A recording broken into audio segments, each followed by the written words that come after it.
Mike, turn your games down. Hi, everybody. Welcome to another movie episode of Games My Mom Found. I am Mike Albertin, and who are the boys? Hello again, friend of a friend. It's Michael Hughes. And I'm Bill Tucker from A Gamer Looks at 40, and we are Games My Mom Found, and we are here to make you think about death, get sad and stuff. I'm not sure how I butchered the opening after doing it so many times. Nah, it's only been like 350 times. I mean, No one would know had you not brought it up just now. Or had it edited out. Just leave it in there like, what the fuck? And we are here to talk about an episode that has been 2 years in the making or so since we talked about first doing this. It's been a while. But to honor the it's been a year since we finished Marvel, just about a year. wow. I think, Ronnie, even I can't remember if it's been a year since we released them all or just a year since we recorded them all. But either way, it's been a year. So to celebrate that year, we wanted to cover a good movie that me and Mike both love. Oh, yeah. Which I have a lot of words for. We're here to talk about Scott Pilgrim vs. the World. Came out in 2010, directed by Edgar Wright. The great Edgar Wright. Yeah. I agree with that. Great Edgar Wright is accurate. In case you don't know, Shaun of the Dead is probably his most famous film, which is fantastic. I think the whole Hot Fuzz kind of trilogy is really good. Yeah, even the third one trilogy. That's it. Yeah, the Cornetto trilogy. Even Never seen them all. What's the third one? It's called World's End. I still haven't seen it. I bought it years ago. Just haven't watched it yet. It's good. I mean, it's no Shaun of the Dead. It's no Hot Fuzz, but it's still good. And of course, I think he's the one. He almost directed a Marvel movie. Ant-Man. Yeah, he almost had Ant-Man. Right. And then, of course, he did Baby Driver, if I remember correctly, which is awesome. That is so freaking good. Oh, it's so Never good. Seen it either. It's a required viewing if you enjoy, especially if you enjoy this movie with how good the music is in Scott Pilgrim. I think you absolutely have to see Baby Driver. It's really, really great. Honestly surprised neither of us have, Mike, because both of us are big fans of this. So Me too. One day. But no, I guess he did some other movies too. He did Last Night in Soho. Oh yeah, that's right. He did do that. I never saw it, but I heard people talk about it. Yeah. And the Sparks Brothers, whatever that is. Documentary film. Okay. No clue about that one. Yeah, his last movie before Last Night in Soho was Baby Driver in 2017. That's really good. It's really good. Okay, but we are here to talk about Scott Pilgrim vs. the World, a movie that I think it might be my favorite movie. I really do. I think favorite movie of all time. Yeah. Yeah. I know it's Michael's. Like I told Mike this morning, it and Spider-Verse kind of flip-flop depending on the day, but it's up there. One of those two. So I originally saw this movie in 2010 because this is not a good thing, but I could relate to Scott Pilgrim, I think, in 2010. Which now I look back and go, that is not a good thing. That's not a good look. You guy's a fucking asshole. I saw it 3 times in theaters. No, I saw it once. Yeah, I saw it once in theaters. Yeah, that's when it came out. I feel like this movie really altered the way the things that I like in general. Like it's just a weird. It was weird going back. I've seen this movie multiple times, but it's been a little bit. But yeah, it reminds me. I saw it in 2010 in theaters. I know that, and I remember thinking like, oh, this is a great movie. And I actually didn't get around to this movie again for a while. I kept trying to find because my girlfriend at the time wouldn't watch it. The next woman I dated wouldn't watch it. And then when I met Tiff, it was the first movie we watched together, and she was willing to watch it. I was like, I found the one. Good joke. I didn't say that, but that's what's in my head. Like, somebody actually watched this movie with me. But yeah, I think in 2010 I could have related to Scott Pilgrim more than I'm okay with. Is that when you told her you were in lesbians with her? That was later. Oh, what about you, Bill? What's your history with this movie? I saw it in 2010. I was living in New York at the time, and I was an era when I was watching a lot of movies in theaters. And of course, as a fan of video games, this was kind of the big video game out there. So I remember liking it a lot, walking out like, oh, that was fun. That was good. Never saw it again until last night. Never really thought about it too much. So this was the first screening I've had of it since 10-ish years ago. I guess, 12 at this point. And I'll state my thesis as we go, but I like it. I don't love it. I think there's some things it does very well, and I think there are some things it does rather poorly, but we will get into it. And I will state for the record, too, my wife watched it with me. She hated this movie. Ooh. Oh boy. I'm like, Jamie, you're like Thor Ragnarok hating this. She's like, I might like this less. I'm like, wow. Jamie. Ouch. Oh, she and so we had a very spirited conversation about it, and she brought up some really good points, some of which I'll probably bring up here. But yeah, I didn't hate this, and I enjoyed my time with it. I will say I was exhausted. after this movie. This is an exhausting, was I tired. It's been a very tiring week in work life. I'm working a lot now. Will be for the next 2 months. So that might have contributed, but boy, oh boy, I got up after this like, oof, I'm going to bed. Wow, I'm too old for this. Maybe I've aged out of Scott Pilgrim. I don't know. Very likely, no. But yeah, you're not that much older than me. That means I got to be towing the line.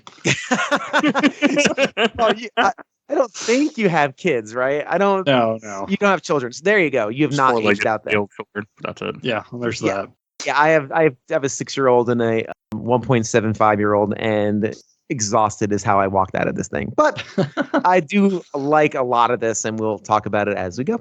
Okay, and you might. My history, I saw it 3 times in theaters, and then it came out on DVD, and I watched it like 4 times that week.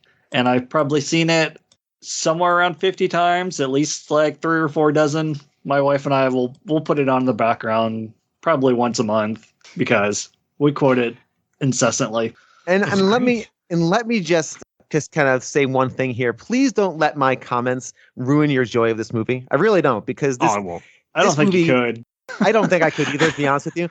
But this movie has a lot of joy in it and a lot of energy in life, which is what Edgar Wright does very well as a director. So this movie of a lot of movies, I don't mind ruining people's movies sometimes with my cranky like opinion. Beetlejuice we did. Yeah, like I'd have no problem. Oh, I have no problem ruining your opinion of Beetlejuice. That is no problem at all. But like this kind of movie, I think deserves to be loved, if that makes sense. I get why people really do. Yeah, well, again, we'll talk about it. So as don't long let as you me realize. and don't at me on Twitter either about this. I don't want to hear it. Gamer looks at all. 40 on Twitter. Yeah, there you go. Just an excuse for another plug. Yeah. So there, just one disclaimer for me.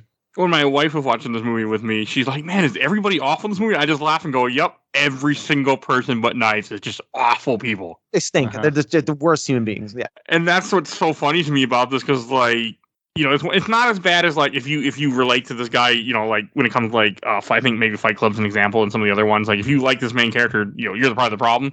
Like Scott's just an asshole because he's just an asshole. Like he's not. But it's just funny, like looking back at it, you know, this guy is just such a piece of shit for the most of this movie until the end. I think he's still kind of a piece of shit, but he's getting better. It's just funny to me. It's very interesting in this movie, and again, we can, I guess, talk about it, is that nobody has an arc, really. Nobody really changes, except for one character who I will celebrate. I think she's great, but no one really changes. People level up, which is very video gamey and unrealistic, but this movie is extremely unrealistic in a very realistic setting, and that's what I really like about it, because it kind of combines those two worlds. Yeah, no, and that's exactly on purpose. Until it gets in the way and gets annoying, and it's like, all right, stop! I don't need to see Thonk while he's having a moment of reflection. Do I need to see Thonk? Did you need to do that? What are you talking about? This movie, it doesn't get boring; it just gets tedious. I think tedious is a better term. But okay, we'll go through it during the walkthrough here. No, you're fine. I want to hear. No, I've been waiting 2 years for this. I want to hear all your opinions. No, this you're is going to a get movie him. where when I watched it, I can't stop smiling and laughing and trying to repeat the lines, even though I don't remember them accurately all the time. Yeah, I believe I called you a fake fan yesterday when you misquoted a line. I mean, and that's the thing with this movie. It's like I just love this movie. Every so often, I just watch the music, everything. It's just so great to me. I've still never read the comic that this is based on. Yeah, I've never finished it. I've gotten to volume 4 of 6. One day. Yep, I ought to do that. I own them all. I want to. I just bought this on Blu-ray because I didn't own this. This isn't on streaming anywhere, I don't think, currently. Or maybe it's on Hulu. I hate it. It was on Netflix for years, and then as far as I know, it's been pulled for a while. This might be a good opportunity for this. You don't understand. First off, I love this show, and I love you guys. That's just what because if it were my doing, I wouldn't have watched this movie, because it took us 20 minutes of credit card entries and failed passwords and Apple TV asked me to install 4 apps before we could even watch this movie we paid for. We went through, it's only on, I don't think it's on YouTube TV. It was on Vudu, which is an app no one should ever use, unless you're forced to watch Scott Pilgrim. It wasn't even on Amazon Prime. It was on Hulu, but you had to have like the premium subscription for Hulu. Okay. So we tried to watch it on Vudu. It wouldn't accept my card. I said, forget it. I was trying to get my password to work. It wouldn't do it. forget him. Let's just go to Apple TV, which is like a daisy chain of like an Apple TV box, like an Apple whatever thing that goes to the TV because my father-in-law's Apple Amazon account is on there and we can all watch all his movies for the kid because we don't want to rebuy them. It's the only reason it's there. She had to like buy it on her phone and then it appeared on the thing. At one point, I'm like, let's just Chromecast it. Like, I don't know what else to do. And the mix was back and all the mixing was there. It wasn't like in surround. Weird.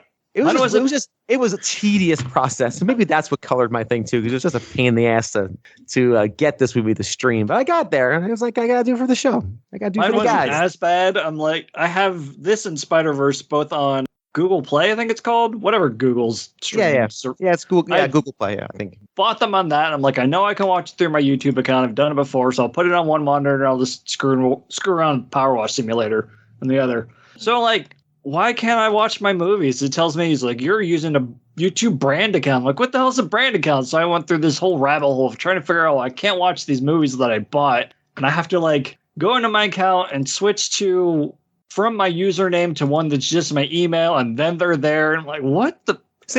See, hey, companies, YouTube, Amazon, all you companies, we are willing to pay for your things. Like we are. Like all I wanted to do for 20 minutes was give you $4. That's literally all I was trying to do was hand you my hard-earned money. This is why people steal. Little side thing.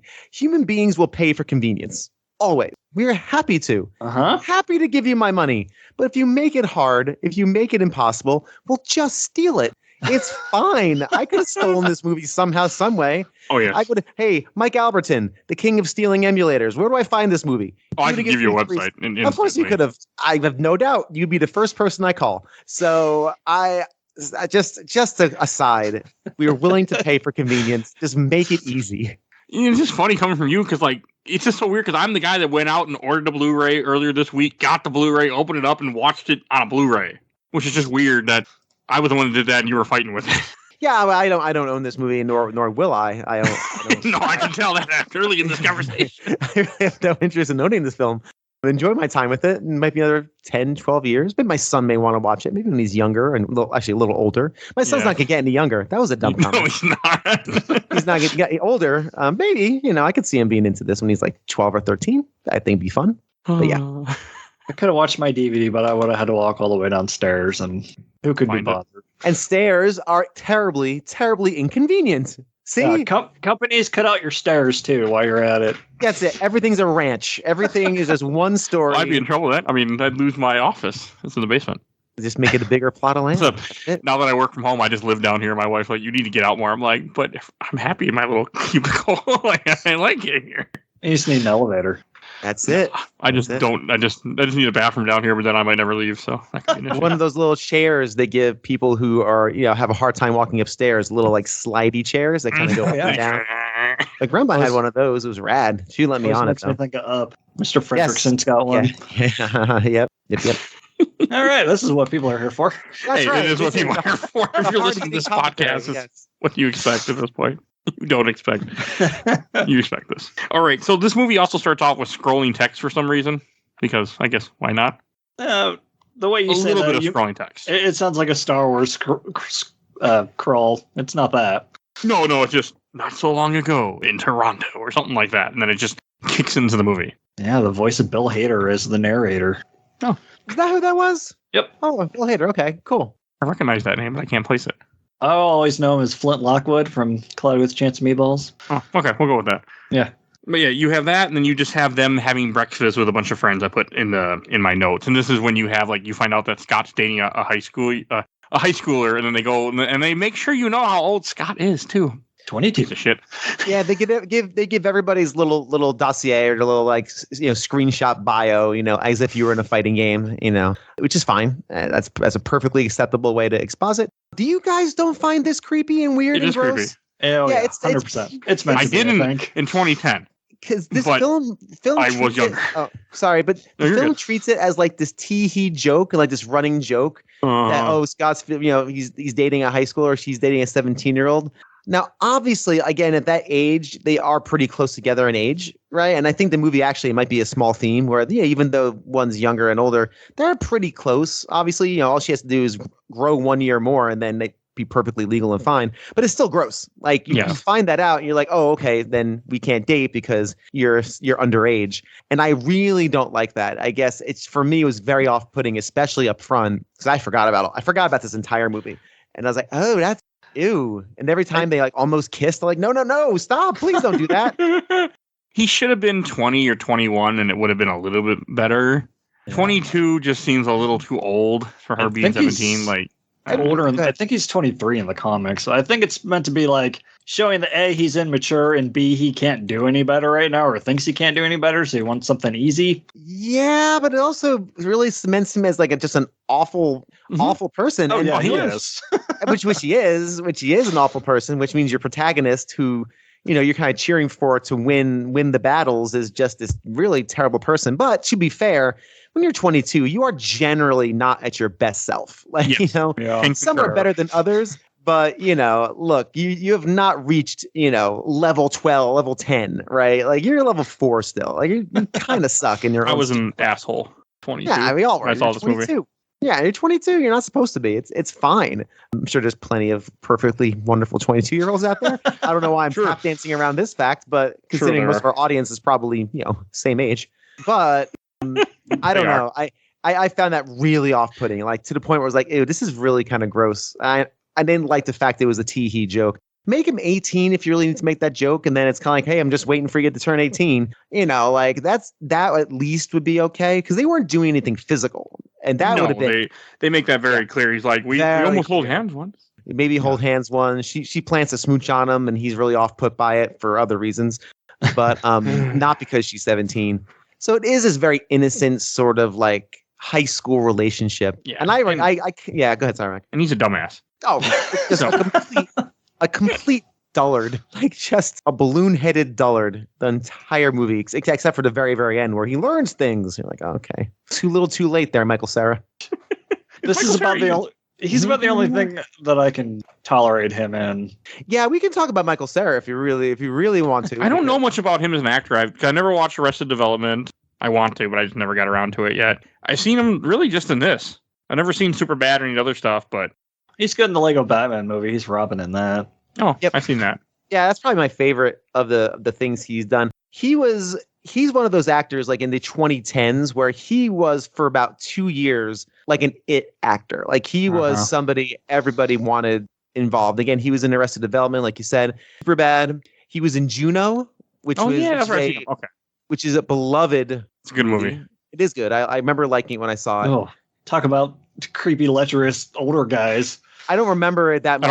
I haven't seen it since 2007, but I remember liking it fine. Yeah, with Elliot Page and all that. So, but yeah, no, that was like a beloved movie, indie darling, quirky, very late 2000s. Then of course Scott Pilgrim, and then that was it. He did nothing else, like nothing of note other than the Batman movie. He's been in stuff. He's been in shows. He's been in movies, but nothing anybody cared about. Like he just kind of fell off. Yeah, and I think directors realize that you can only be a mumble-mouthed, one-noted teenager for so long before you're a one-note, mumble-mouthed adult. So, yeah, it works in this film. No, I don't know. I don't think it does, but that's all right. It kind of does. I'll walk back from that. It kind of does. But anyway, Ryan Reynolds and Kevin Hart keep getting away with playing the same characters in every movie they're in. So true. He can do it too. But at least they're charming. See, they're charming in a certain. Yeah, Michael Cera is the opposite of charming. He is charmless. He is a charm void. So anyway, I don't like him as an actor.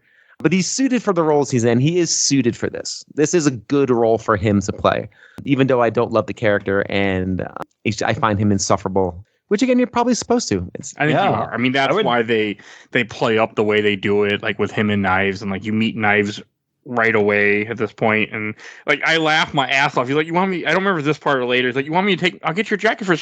Okay, thanks. He takes the jacket and just drops it on the floor instead of putting it in the coat rack that is literally a foot behind him. Doesn't take a step, just drops it where it is.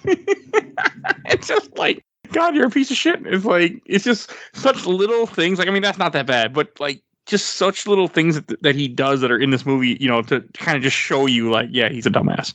It's a natural self-centered. He has no thought he has no thought for other people except for himself. Yeah. So everything is about him and his needs, which is why he doesn't care about her jacket, because he doesn't really care too much about her. She seems like a distraction, like a, you know, they go into, you know, the love that he's lost, and he's kind of on the rebound. It's been a year since he broke up with the Clash of Demon Head, which I adore that video game reference because it's actually a good game, and I love that game. Never played. I don't love that game. It's a fun game, and so he's just self-centered. Which, when you are that age, you are naturally self-centered. Like that's like when my son who's sick, you know, screams and cries because we take away like one of his toy swords. It's not because he's sad about the sword. We took away something from him. He is the center of his own universe. Like, he is. That just natural. It's what kids are. And he still is. He hasn't grown out of that yet. So that's why I always read into this whole thing. And just someone who's naturally selfish given his age, but he's a little too old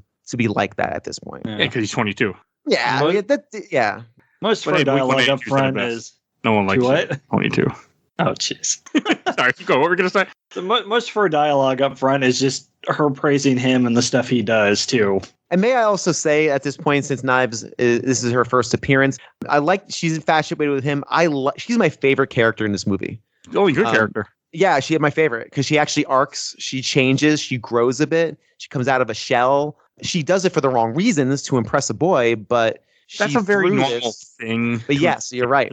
Impress someone that you're interested in, I should say. Like, right, and through that, you grow. You naturally do grow because you're changing and growing. So I like her character the most by a pretty good margin in this movie. Speaking of first appearances, this is Ellen Wong's first movie too, and she knocks it out of the park as Knives. Oh, I didn't know that. Yeah, because I know she's in Pacific Rim, the first one at least. Looks like she did TV shows up until this. And then, this was her first movie. That's cool. But yeah, she kills it. No, she does. Yeah, she does a good job. She's just great in this movie. But you are right. She's very like submissive at first, and very much like just telling him how great he is. He's like, "Why don't we go back to you telling me how great I am?" Like at one point, he makes. I'm like, yeah, yep, self-centered. I think it's early. It's okay, a little bit later, but I'm going to talk about it anyway.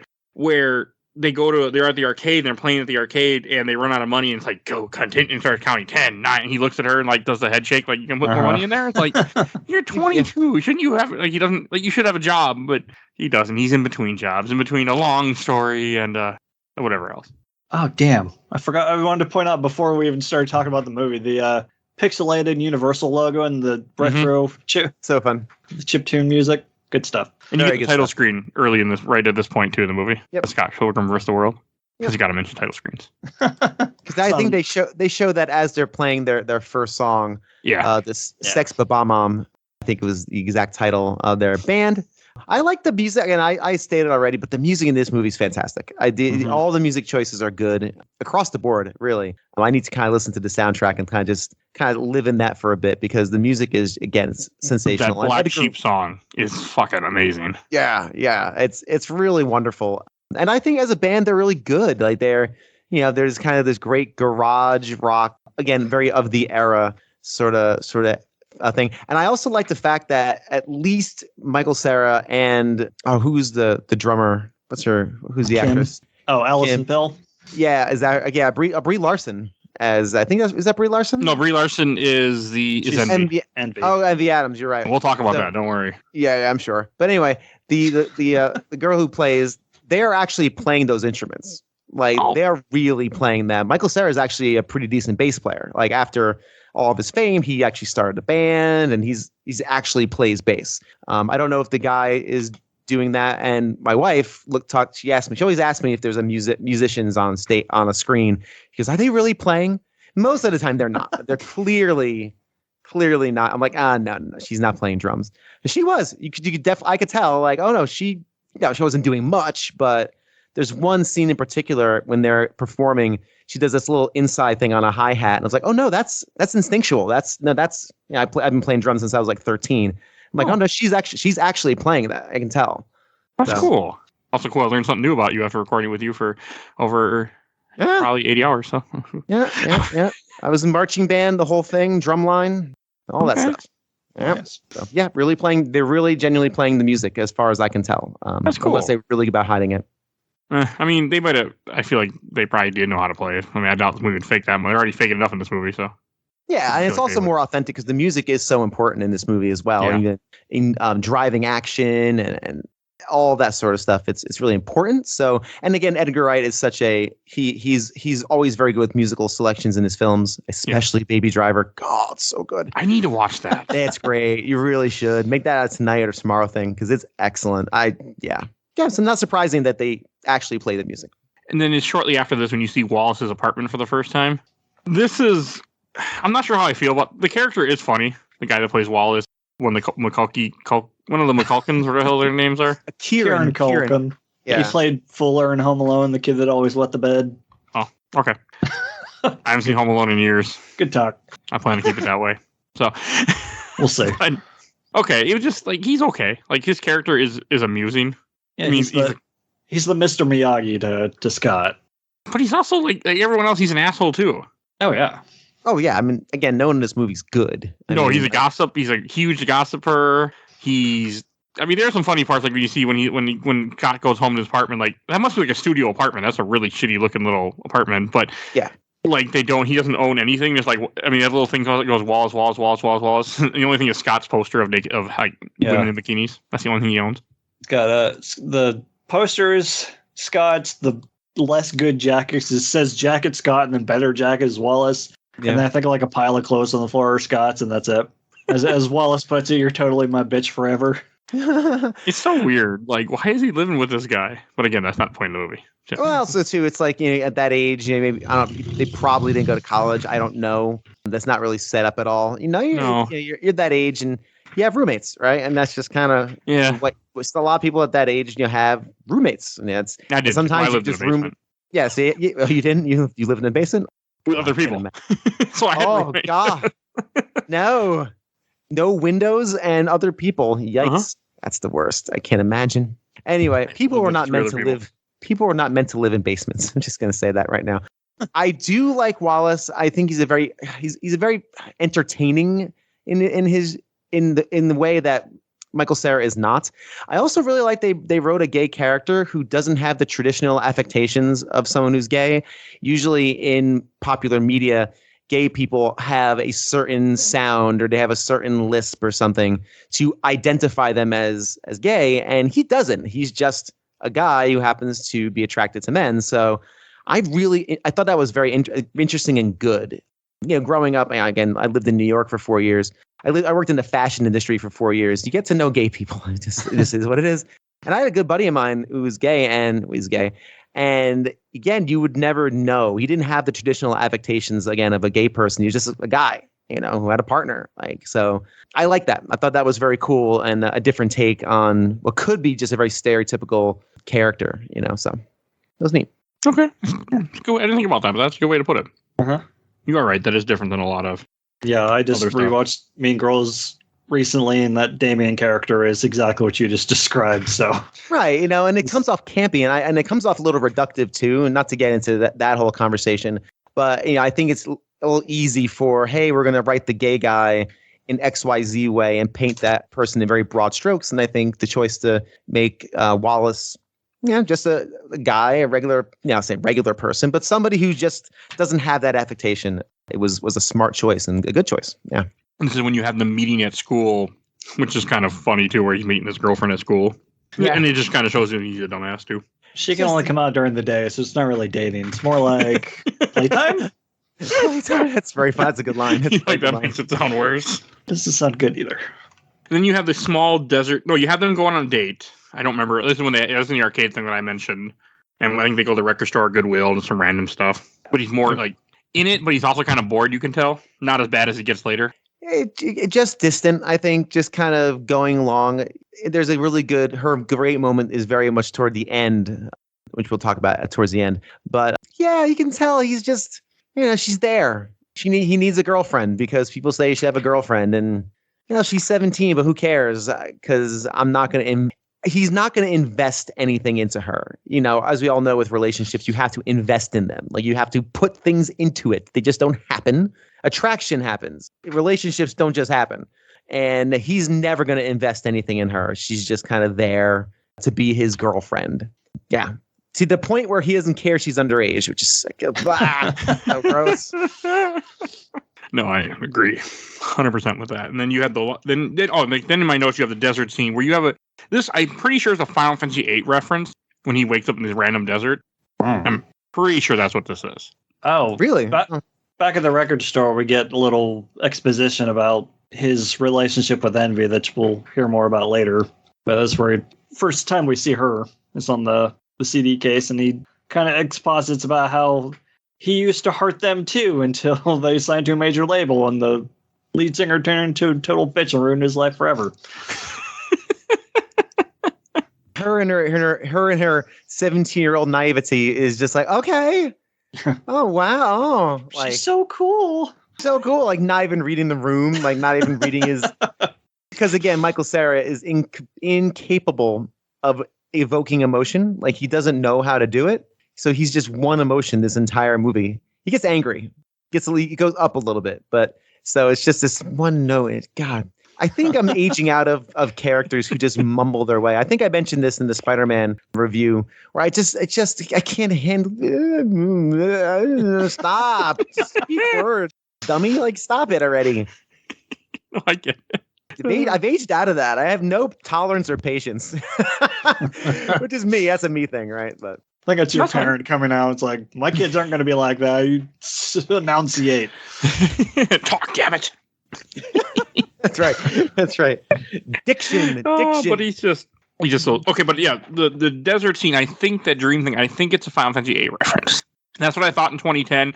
I don't know if I'm right, but that's how I take it because I swear there was something like that in Final Fantasy VIII where he was. But it's been a long that's something time. My wife would have brought up. It's been a long time since I played Final Fantasy VIII, though.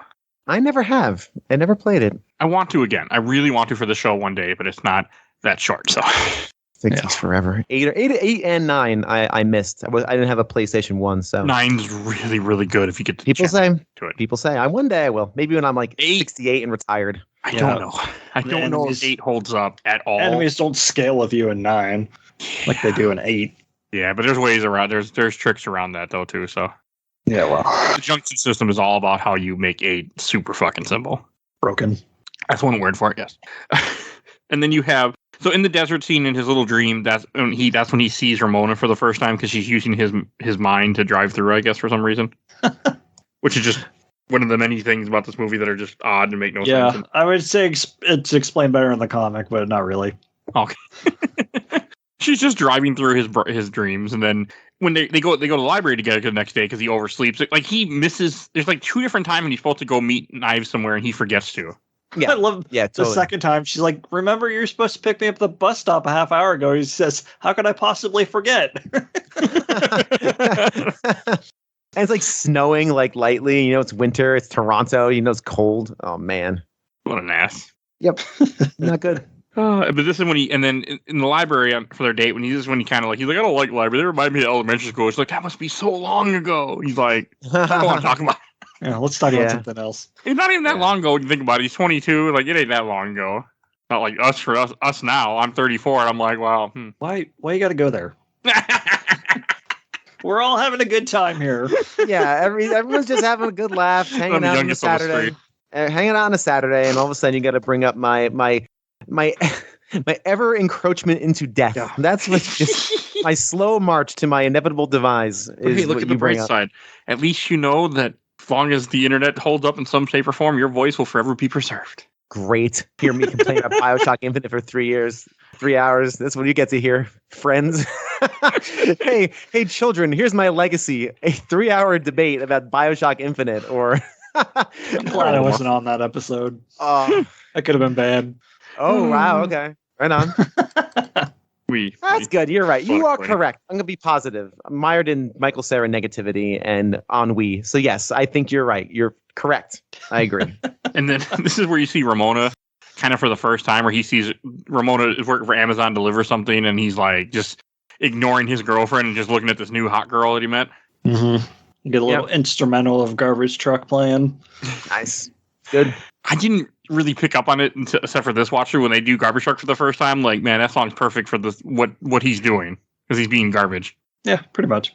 So it works good. I just think it's just funny where he just sees her and this. I think I put in my notes he blacks out. Oh yeah, this is where he just like he's forgetting like what they're doing. He's like, I don't want to go to like all of a sudden just keeps like, I don't want to go to the party. Oh, why are we going to this party? It's gonna be stupid. Steven Stills snaps him out of his stupor and says, "You played one note for that entire song," and his excuse is his hand slipped. For 3 minutes. Yeah, that's really good. You played one note. I forgot to tell the joke when Knives first shows up to the practice, which I think was earlier. Or that, yeah, I think that was earlier. When she first up to practice and she asked Neil, "What do you play?" He's like, "Man, that's a big question. Zelda, we didn't talk about Neil. And one of them has Neil is carrying a DS, which is cool. I actually wrote down a laundry list of all the video game references I found, so we can do that or not. But he's holding a DS, which is neat. You know, I thought about Tetris and all. Of course, DSi, I think. Was it a DSi? I couldn't tell. I was trying to No, DSi didn't have the Game Boy cart. The slimmer model. It definitely wasn't a DS Fat. No, okay. Don't think so. All right. I'm It sure was a slim model. It was. Okay. Neat. I should know I had one. And I like the Ramona stuff because it's a very accurate depiction of young infatuation, like fixation. Like I am now in love with you. I can't. You are all I think about. Fixation. It's every person has had that at least once in their lives where you are just fixated, where you make the phone call and they haven't called you. So you do the swingers thing when Mikey calls and leaves 5 voicemails, in a row, and everyone just cringes like, no, don't do it. But we've all been there. We've all been there. Yes, we have. I've been there for sure. A few years after this movie in my life, but it's just kind of like when he sees it, and then you have them at the party, and I think someone tells him that. Yeah, he starts asking me about Ramona, and someone's like, "Yeah, she's here." Then you just see him when he walks up to her, and he does the whole Pac-Man joke that he did earlier in the movie too. Oh, yeah, we missed that. Yeah, he talks to Como, whose special trait is he knows everyone, which is great. But I do like that where he's just like when he goes up to her, the first thing he says to her is like, "You know that Pac-Man was originally going to be called Puck-Man, not because he looks like a puck, because of Paku Paku." He just completely flubs the story. Sounds like a crazy person. And then he's like, and then she just kind of looks at him. He's like, "I'm going to go away now. Leave you alone the rest of your life." She's like, "Leave you alone forever." Yeah. Okay. Thank you. And then he stalks her. Oh yeah, till she leaves the party. And again, there's little things like that where I'm like, God, that's an asshole move and creepy. Oh yeah. Well, I mean, he's a total creep. That's kind of the point. Yeah. I guess I didn't realize it when I was younger, but watching it now, I'm like, God, this guy is a creep. Like, he's really bad. He's just an asshole. Well, I mean, it gets worse when he starts cheating on his girlfriend. Yeah, well, we're not too far from that. No, we are not. We should talk about. Oh, well, wait. We'll bring this in. And this is where he goes home after the stalking, and he gets because he orders the packet. Oh yeah, he gets the email that he ignores and goes, "This is boring." I love the scene with Wallace before this, where he comes home drunk and just launches his keys at the back of Scott's head. That has to hurt. Yeah, that's what I was thinking too. Like that'd be a painful thing. I know one of the deleted scenes or the outtakes. Wallace throws the keys and it hits him, and then Michael Cera flubs his line. So Kieran Culkin's like, "Oh, you just took keys for no reason. Let's do it again." Ugh. And I agree that had to hurt. Oh yeah. But the email to me is just funny too, where he's just like you just see where it says death and fight and stuff. He's like boring, just turns it off. 7 evil blah blahs. You can tell he's really not paying attention to it. And this is then when he orders a package and he's like, "How do I get Amazon CA?" Amazon.ca. Oh, thanks. Hey, this thing claims I have mail. It's amazing what we can do with computers these days. It's an old ass computer too. And is it earlier? I think it might be earlier with Knives. He's like, "You want to see where I used to live?" Okay. Yeah. He turns around, it's across the street. Yeah, that's right before the desert scene. Before he's talking about how lone he is. Oh wait, there's that here. I don't know. It's at some point when she wants to come in the house and he's like, "No girls allowed." And yeah. And his first date with Ramona's in the house for second date. I didn't think about that, but yeah, that also kind of shows how much he just doesn't, care about Knives. Yeah. Well, I figure Wallace probably has the no girls role anyway. But he breaks it within another couple, minutes. Yeah. But waiting for the package, I thought was just funny. He's like, "You're just going to wait for the package?" He's like, "Yeah." And he just, when it does finally come, like, if it's supposed to be days, he just throws it out as soon as he just signed. And that part where he has her sign the paper. Okay, this bothered me now. where he's like, "You should go on a date with me." She's like, "No," and then he's like, "But come on," and she's like, "Will you sign the paper if I go out?" Something about I can't remember. She says or he says it like, but it's just like, God, that's an asshole move to kind of force her to hang out with you because and not let her do her job. You're the new kid on the block. I've lived here my whole life. There are reasons for you to hang out with me. So desperate. So bad. It is that desperation, and it's also I actually found it a little endearing. I thought it was a very cute bit, like plus I was amazed that there's somebody actually hand delivers Amazon packages. Like that's amazing. We have drones now that just drop things off through your chimney like Santa Claus. Like we don't have that anymore. So I thought it very, very charming that Amazon, because I don't know in 2010 if Amazon was selling everything on the planet yet. Because if you remember, Amazon was just a bookstore. Like that's how it started. And then Amazon, I love this, by the way. If you have younger listeners, I'm going to blow your minds right now. I love being the one who blows the minds of young people. It's very fun for me. Like I explained, Netflix actually was a DVD delivery service. You get 3 at a time in these little envelopes. And Amazon, when they bought CD Baby, they started selling CDs. And so I don't know what he bought, but I think it was cute. I agree with you though. When you think about it, it's kind of like this really crappy. All right, listen, I'm not going to sign this paper. And she could just walk away. Like, okay, well, you don't get your package then, dope. Uh-huh.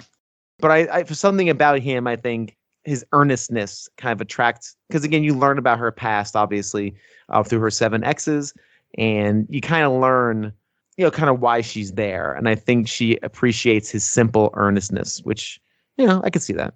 And I forgot there's a scene where he goes on a date with Snipes again after he orders the package, before he gets the package, where he's very distracted, doesn't care. Yeah. Okay, because he has 3 dates with Knives in this movie. Because when he is waiting for the package and the doorbell rings, he thinks it's the package and it's her. That's where she says, "You're supposed to pick me up from the bus stop half hour ago."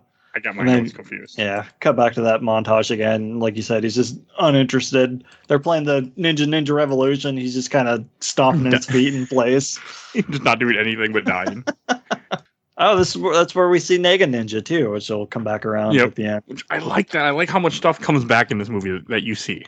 Yeah, it's not Spider-Verse levels of boomerangage, but it's fine. So good. And this is where Scott shows up late to meet, because he gets to the date with Ramona, and he shows up late. She's like, "Where you been?" And he's like, "Why do you think you'd be on time?" And he's just, I'm like, "What?" He's like, "I thought you were too cool to be on time." Right. Yeah. I think that's again, it's very clever, little back and forth. There's definitely it's Disney. I kind of cute. It definitely cements both the characters. Also subverting the expectations. You would think the cool chick from New York would be fashionably late to a thing. Nah, she was on time and waiting for you. Dope. I don't know. I've always been on. I try to be on time for everything still. I try to be early for everything. When I hate my job, I'm not on time. I'm 2 minutes late usually. I like being on time for things. It is nearly impossible with 2 children. It's not possible. You can't do it. It's hard for me, and I don't have children. I have a wife. He's ready to go. Tiff is gonna hear that. She's gonna be like, hopefully she. Otherwise, I don't hear any yelling or any comments or text yet. But she is home. Yeah, sometimes we run late, but I hate running late. It makes me get weird upset. Yeah, I get anxious if I'm late. Mm-hmm. Me too. So I try not to be, even when stuff doesn't matter. But I had certain jobs when I got near the end of the job. I'm like, I'm 5 minutes late. Oh well. Oh, jobs are different. And jobs, yeah. I don't care. Oh, and this is like I do. So I really like Mary Elizabeth Winstead, who plays Ramona in this. I think she does a great job. It's like I love this character. This character, I think, like shaped my 22-year-old brain and what he liked in women too. So I'm gonna go there with that. I'm pretty sure that this movie did, because I was young. I was not happy with life at 22. I was single at the time, and I feel like this movie shaped like what I find attractive. She's good looking. I'll give you that. She's a very flat character in this movie, though. It's like she doesn't have a whole lot of personality. She's got a little more in the comics, but they definitely play it pretty low key in this. And the actress does a good job of playing that type of character too. Like, 'cause she's a great actress. I mean, she's in not Cloverfield, but Clover Street or something. Oh yeah, I know what you mean. 10 Cloverfield Lane. Yes, that. I don't know if you've ever seen that, Bill, but you should watch that movie. I have not seen it. Now I hear John Goodman plays a psychopath. Yeah. Let's just say that. It's messed up. I've seen some of it. It's really good though, and she can act. Like, she's playing the character she's playing in this is dull, and she plays dull. But when she has to play emotion and play a character that is she can play, she can act. So give that movie a try sometime. Yeah, you won't recognize her either because I'm trying to see if there's anything I've seen her in. I don't know. She's in Birds of Prey. If you've seen that, did anyone see that? I did. That's a good movie. That's a violent movie though. That's a really violent DC movie. Most importantly, she's in Sky High. Never seen that yet. I need to. Oh, she was in Swiss Army Man. I like that movie a lot. Okay. She looks a lot different in other movies because in this movie she's wearing wigs and everything. She changes her hair every week and a half. Get used to it, dude. Again, I feel like that has so much more to the character too, to kind of show about that. Like, she keeps changing her hair. I mean, like, it's all part of the character that they're trying to tell you. Like, she's just kind of like figuring herself out when she's young, and the whole idea of like constantly changing who you are, like, it just kind of hits me. It hits me more. Like, I understand more what they're going for than I did when I was younger. Yeah, I think it also gives us like kind of timeline because she says she changes every year and a half, and we see it change twice. So it's been at least a couple months. Yeah. Yeah, a week and a half. Yeah. Oh yeah. That's probably the point of it too. I took it a little differently too. I mean, it wasn't like Black Widow, like because I feel like she changed her hair in those, but that was partly to disguise herself. But like, I don't know, it just kind of had a certain like feel to me with that. Yeah, she's good, and she's very good in this role. Basically for all the reasons you stated. I don't have much to add to that. Just it's again, but a very flat character, and everyone in this movie is. But they're meant to be. But that's the thing. So I guess that's really one of the main tentpole, I guess, issues. What are you here for? Is kind of the question, right? If you're here for amazing choreography and video gamey fights and the visual splendor and all the amazing eye cocaine that this movie is, it's literally eye cocaine, then you're gonna love it. But if you're here for like learning about characters, character development, wrong movie. You're in the wrong movie. And unfortunately, I think things could have been done with this film that gave us more of that we could like really attach to the characters. Because at the very end of the movie, I wasn't feeling happy for Michael Cera or Ramona Flowers. I was just kind of, okay, that's the end of the movie. No more kung fu fights against monsters or evil people or monsters. There are some monsters. So yeah, that is a bit of an issue, and it's surprising because Edgar Wright is usually very good with characters. Like Shaun of the Dead has a lot of good character stuff in there. And I think it's also the source material of this too. That's fair too. Yeah, but even then, I don't want to be dismissive of comic books and video games I feel like do that. The characters being flat is part of the story. I don't think it's an accident. I think it's a choice. Nah, I don't know. I don't want to assume directorial intent and authorial intent.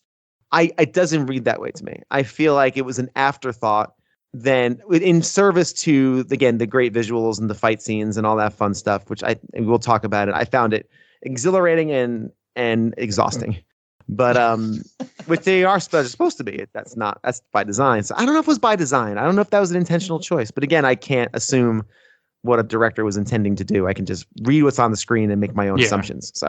Okay. And then I like their little date with Ramona where they're on the swings and they're just talking and you have all these like little moments and then they just go back to her house. And all I could think, like, okay, I laughed the tea part. I really like that tea line.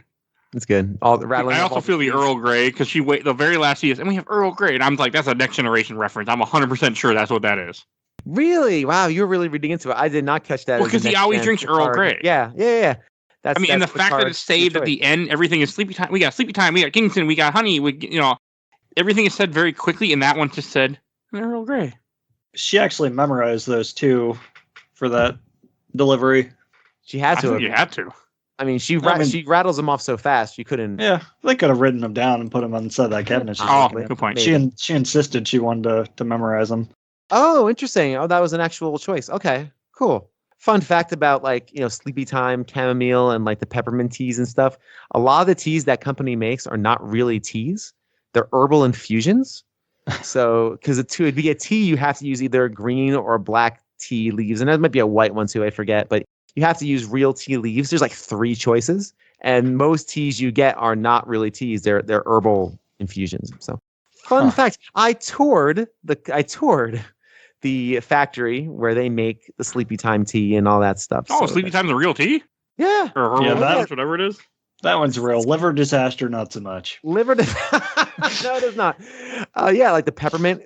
Again, another fun fact: we toured that factory, and the peppermint teas, where you get peppermint tea. I forget the name of the actual company.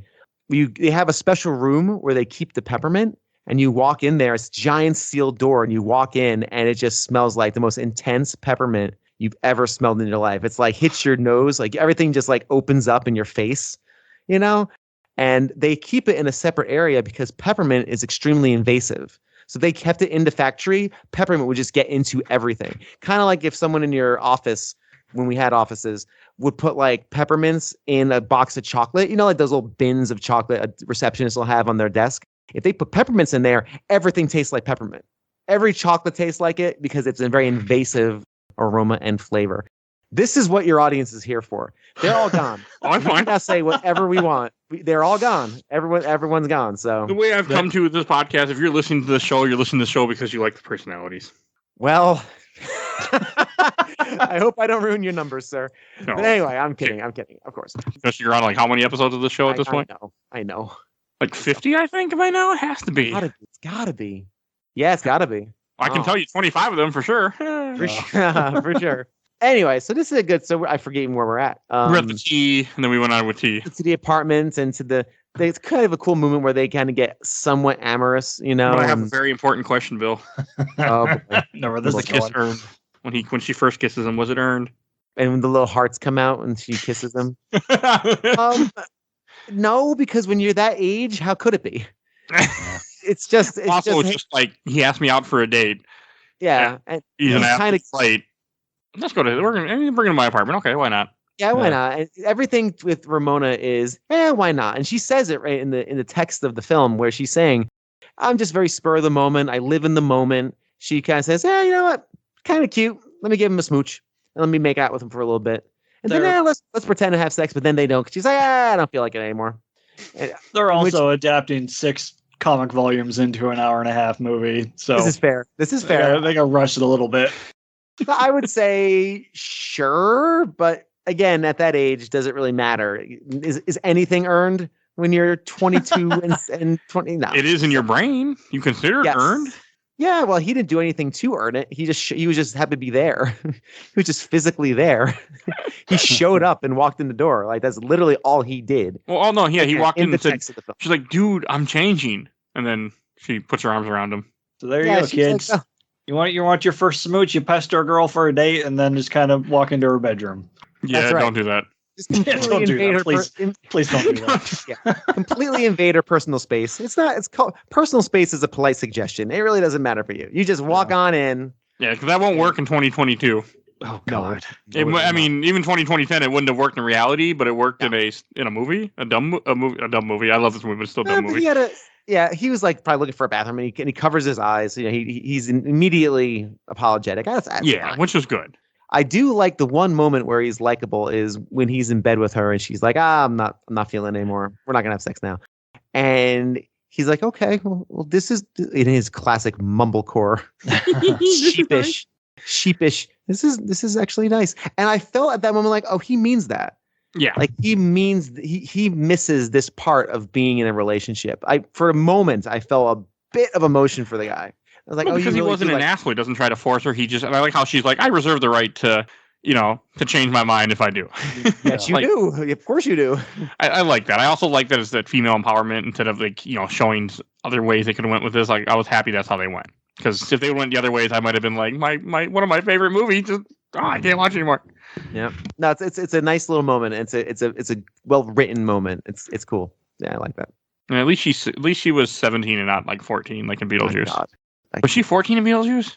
Yeah, she was 14. 14 to 15. She's still in high school. Like early high school. Like a freshman. God, that movie hurt. And he was dead. Are the rules the same? Yeah, no, but she was under 18 and the rules are the same. Yes, they are actually. I think. God, we ripped apart that movie in ways that I don't know how to explain, I think. Tim Burton. Yeah, that's how I feel at this point too. I kind of agree. But and then you have them go to the Rocket Bar, which is them getting ready for their first contest, part of the Battle of the Bands, which is all about this. What they talk about a lot in this movie. This is funny because he invites Ramona to the battle to see them play, but Knives is also there because he invites Knives too, of course. I love our first shot of the rocket bar, and we get the little splash text that says, "Fun fact: this place is a toilet." Yeah. Good stuff. And it's just funny because like Anna Kendrick, who plays his sister, I like her because she's in Pitch Perfect. She's great, and she's also in the Twilight movies too. At least the first one. I don't remember how far that character lasts, but she's just funny in this because she realizes pretty quickly that, or she knows already that, she already knows that he's dating Ramona and has Knives, and she's like, and then I forget if somebody like, and she just, you just see the look she gives when she sees Ramona, and she's like, oh, okay. Yeah, she's introduced girlfriends. She introduces everyone. She goes, "Oh, and this is Knives." Like, yeah, that's a good. Their awkwardness together. But what I liked about it was neither one of them were terribly awkward. Again, Michael Cera was the only one, or Scott was the only one who was like freaking out. But their reaction is like, okay, clearly you know each other. You're allowed to know other women. This is not okay. Why are you freaking out? Still they find at the very end that he had cheated on them together, cheated on both of them at the same time. So pretty much, yeah, basically. Yeah, that's what he's doing. He's because he has a girlfriend and another girlfriend. That's kind of how that goes. And that's interesting too, because it shows a maturity that they have, their maturity that he doesn't have. Where it's like, so how do you know him? Like that. That's a very natural thing, I think, for people, especially girls. I guess and women mature faster than boys. They just do. 100%. And that's just how it works. So he's all, blah, blah, blah, I gotta go pee. Of course, you have your pee meter, which is completely. I gotta go pee on her. Yeah. I like that when he stumbles on his words too. In that part, part's just funny. Yep. But it's just like one point where Knives is about, I think Ramon's about, well, how do you know Scott or something that comes up, and then all of a sudden she gets distracted because they're about to go on because you have Crash and the Boys play. Okay, that was funny too. Like you have Anna Kendrick or his sister as a boyfriend, and you have Wallace keep touching him, which I was watching, pay more attention this time. I'm like, okay, because I knew where it was going. So that was funny. But then you have like this whole little scene with Crash and the Boys where he's just yelling at him. Like, this song is for the guy up there. I hate you. I hope you die. Very funny. Again, these those little notes are really good. Yeah, those little beats. And may I say how much of a fan I am of Anna Kendrick's? I really do like her as an actor. She's awesome. So I'm always a good person too, I think. Seems like, right? I haven't heard anything bad about her. No. She seems decent. When I saw a clip of her and Justin Timberlake when they were on tour, where they were kind of doing their press junkets for Trolls, who she's actually very good in Trolls. I kind of like Trolls. It's a good movie. It's not bad for a kids movie. She just seemed very funny and kind of aloof, and just had a good time. Someone who's aware it's okay to have a good time as a celebrity. Yeah. She's very good and up in the air. She's awesome in that movie. Anna Kendrick, big fan. I like her a lot. She's also good in Twilight too. Never seen Twilight. I want to change that one day. Please don't. No, please. No. Please don't change that for me. I don't need to change. I don't need to change. Next October, we're doing all 5 Twilight movies. I don't care. I'll see it for this show. I'll see anything. I want to put them on the show because I also want to rewatch them because I like 1 through 3 a lot. Well, I'm a Robert Pattinson fan now, so it's fine. He does find those movies. He hated doing those movies. Did he really? Quality. Did he really? He hated them? Wow. Okay, that's funny. And then this is when they go on the stage in the first song they play because, like I said before, he's about to start playing because the girlfriend's about to tell girlfriend about other girlfriend. So he's like, we gotta play now. We have to play now and loud. And the first song they play, the band plays Garbage Truck. Yeah. And I guess this time it really hit me. I'm like, okay, they're playing Garbage Truck because he's garbage too right now. Again, that's how I took it because it's like, that's fair. He has a girlfriend seeing his other girlfriend. Like, that's garbage. Yeah, it's bad. It's again, he just sucks. This kid. Mm-hmm. Earlier in this scene is where the smooch happens too, where Knives runs up and plants one on him. Oh, you're right in front of Ramona. Oh, yep. It was so bad. My skin crawled. I was like, my wife actually hid her eyes. My wife spent a lot of this movie just hiding her eyes in cringe mode. She has a hard time with cringe, and I love cringe. I Curb Your Enthusiasm all the way. No. Like that kind of like awkward cringe. I just love that stuff. It just makes me smile. What you want me to do? Leave you a note? Cat dead in freezer? Tell you when I get home? What? Love that. Come on. What a great beat. Come on. Hey, everyone. Listen to that Reanimator episode. Watch Reanimator first. Yeah, don't do that part. Listen to the episode. Don't watch that movie. No, watch the movie. Listen to Michael K. Hughes. You are not I'm not gonna do either one of those things. You are not. Yeah, you are not allowed to watch Reanimator, sir. I know your sensibilities. You can't watch that. You're denied. But I mean, the scene with the cat thing, just the quote that we're making is pretty funny. But good line. That's the only thing that, yeah. I'm good. It's I got plenty of other stuff I don't watch. Oh, and this is also when you see the first X shows up in this movie. Matthew Patel, or whatever the hell his name is. That's right. Yeah. Okay.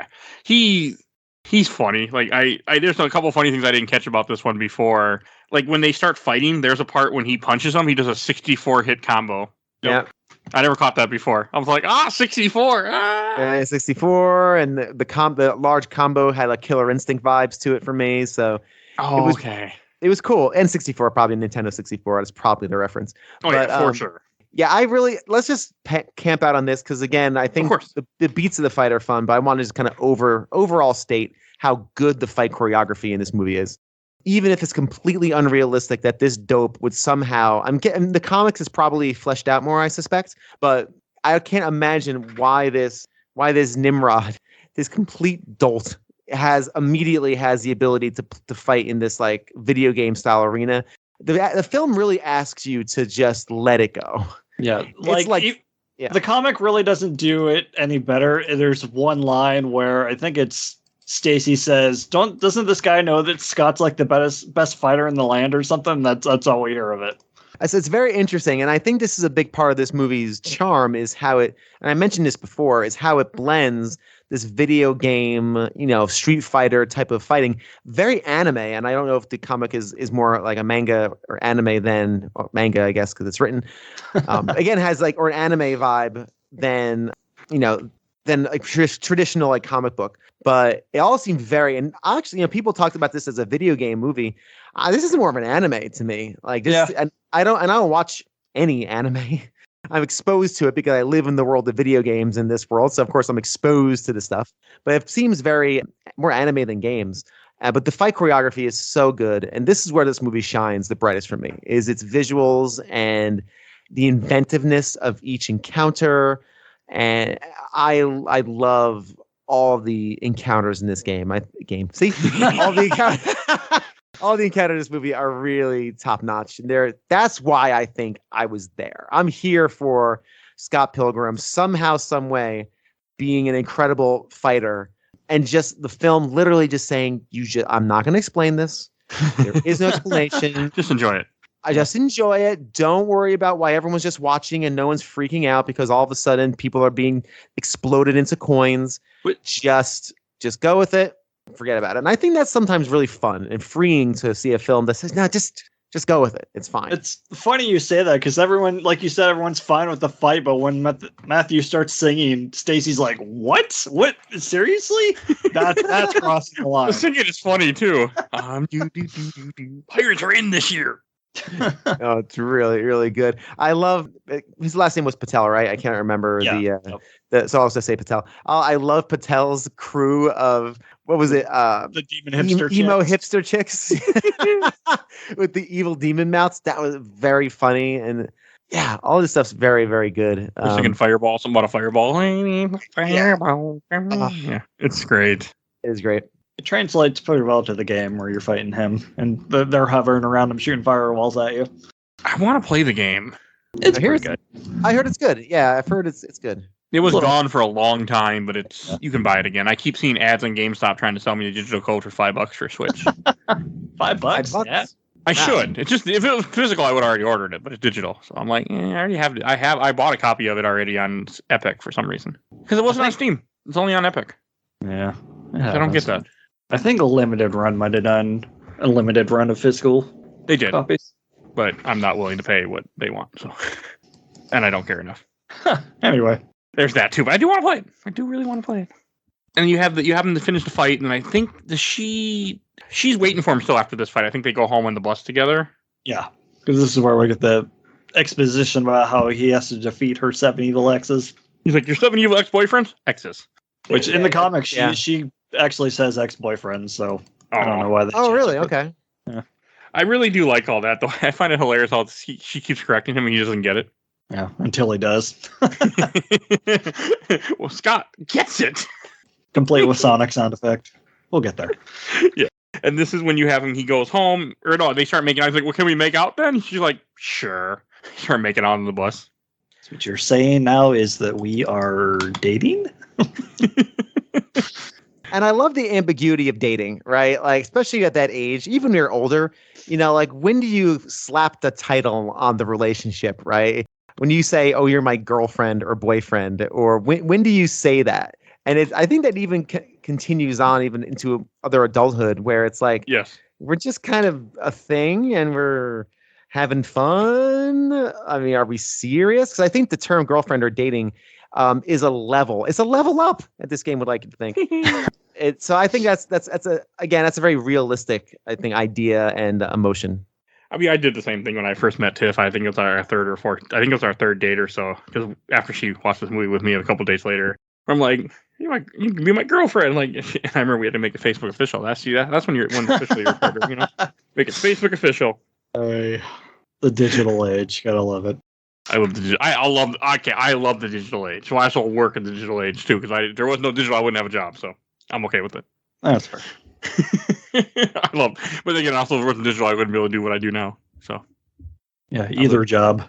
yes, one job pays me $1 a month, and one pays me a lot more. So hey.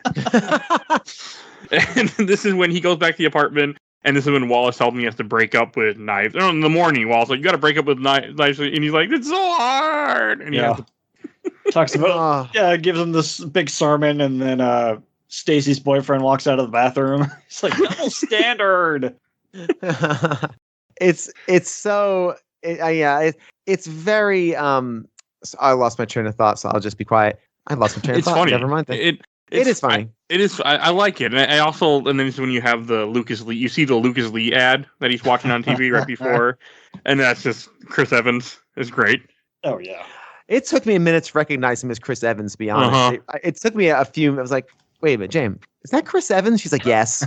Like, this is before Captain America Chris Evans, though. Oh yeah, no, totally. So he definitely was good in that role for sure. And what I was gonna say is him just again, if you don't like this character now, if you don't like Scott up to this point, him whining that it's too hard really hit my ears in a strange place where it may not have hit others, because that's what my son does when tell him to take a bath. Will he get time to take a bath? It's like, stop whining about it. It's you what? That's literally the sound that hit my brain, and I'm like, I can't handle this 22-year-old whining like my son who doesn't want to be exposed to water and soap. For the love of it, please. Hey, just to let you know, that's a thing that continues on as you get older too. When you're in your 70s and 80s or 90s, you don't want to be exposed to water either and soap. I can tell you that, in case you're curious. That's what you get to look forward to when you get old and you're living in a senior house and you're like, I don't want to know. You're trying to kill me. 70, at the age of 70, please drop me off a cliff. I don't want to experience any of that.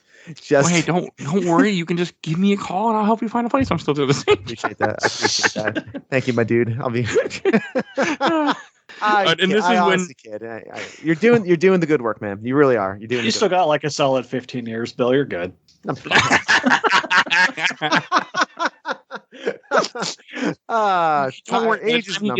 time he gets in his, and he's 60 or so, the new retirement age will be 80, because you got to make sure you pay the extra tax for the rich guys, Alright, enough terrible stuff. And this is when, more terrible stuff, but at least funny terrible stuff. And then the way that he breaks up with her is they go out on another date and they're just hanging out, and then he takes her to, like, they're at the record store and he just breaks up. It's like, yeah, we gotta break up. It isn't working out. At the worst possible moment, too. She invites him over for dinner. Yeah. So what she replies? Like, Chinese food? Oh, God.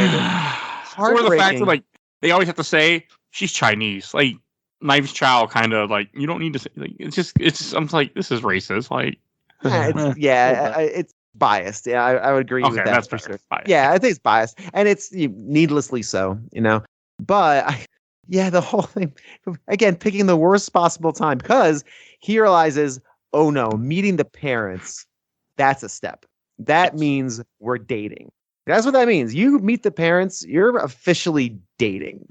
Come on. That's really where it is. And that is what prompts him to be like, so seconds later, she says that she's in love. That probably that was it too. Oh yeah, when he that's shoos right. it away, he's like, "I'm in love," and the pink smoke comes. And he's like, Oh, and he I just- love the that's fun. effects. That's a fun effect. Yeah, I like that one. which just makes him more of an asshole. Yeah, he's not able to. He's not there. Nor should he be. She shouldn't spend a lot of time with this guy. He's not worth it. Like he's literally not worth it. It's No. like Wallace tells her much earlier in the movies, "You're too good for him. Yeah. Run." And he's right. Wallace is 100% right. Yes, he is. Yes, he is. He's not wrong. More practice. Yeah, you have more practice, and then you have her show up with the blue hair, and he can't get over the fact that she changed her hair color. Weird. And this is when you get the whole thing where she's like, I change my hair color every other week or every week and a half. Like, it's just what I do. I'm But with it shouldn't Wallace. That bother looks him. good blue. It does. But it also shouldn't bother him. Like, it bothers him more than it really should. It's a very Yeah. weird beat, and I don't know what the filmmakers are trying to say with that. He's an You know what I mean? Like, well, yeah, but we already know that. We already It's- understand. They want to send it home. It's his insecurities. She's so open to Oh. change, and There you go. dropping him like There a you bad habit's not out of the question. You're right. Yes, Oh, that I is didn't what's catch that. cemented. Yeah, especially when he's like cooking, and he actually does state that. You're right. Yeah, he states because if she's willing to just change her hair color every 10 days, what's to stop her from just dumping me because I'm no longer the flavor of the month? Which Yeah. fair. It's a fair concern. Maybe just don't be an ass and the woman will keep you Maybe around. maybe just put some intentionality into the relationship and invest and hope for the best. Yeah. And risk getting hurt, right? Because that's what it is that you risk when you get into a relationship with anybody. There's a risk that's just not going to work out, and you invest, and that's why it sucks, because you invested and you got, there was good times, I'm sure, and bad times, but now you got to start over and reinvest, and that sucks. It really does suck. I like, but I agree with Mike. The blue hair looks good, and like the whole dinner at Scott's is kind of funny too. Like where he's cooking her dinner, he just cooks her garlic bread. Yeah. Very funny. Even though he's seen crushing nuts earlier in the scene, like what was that for? I got nothing.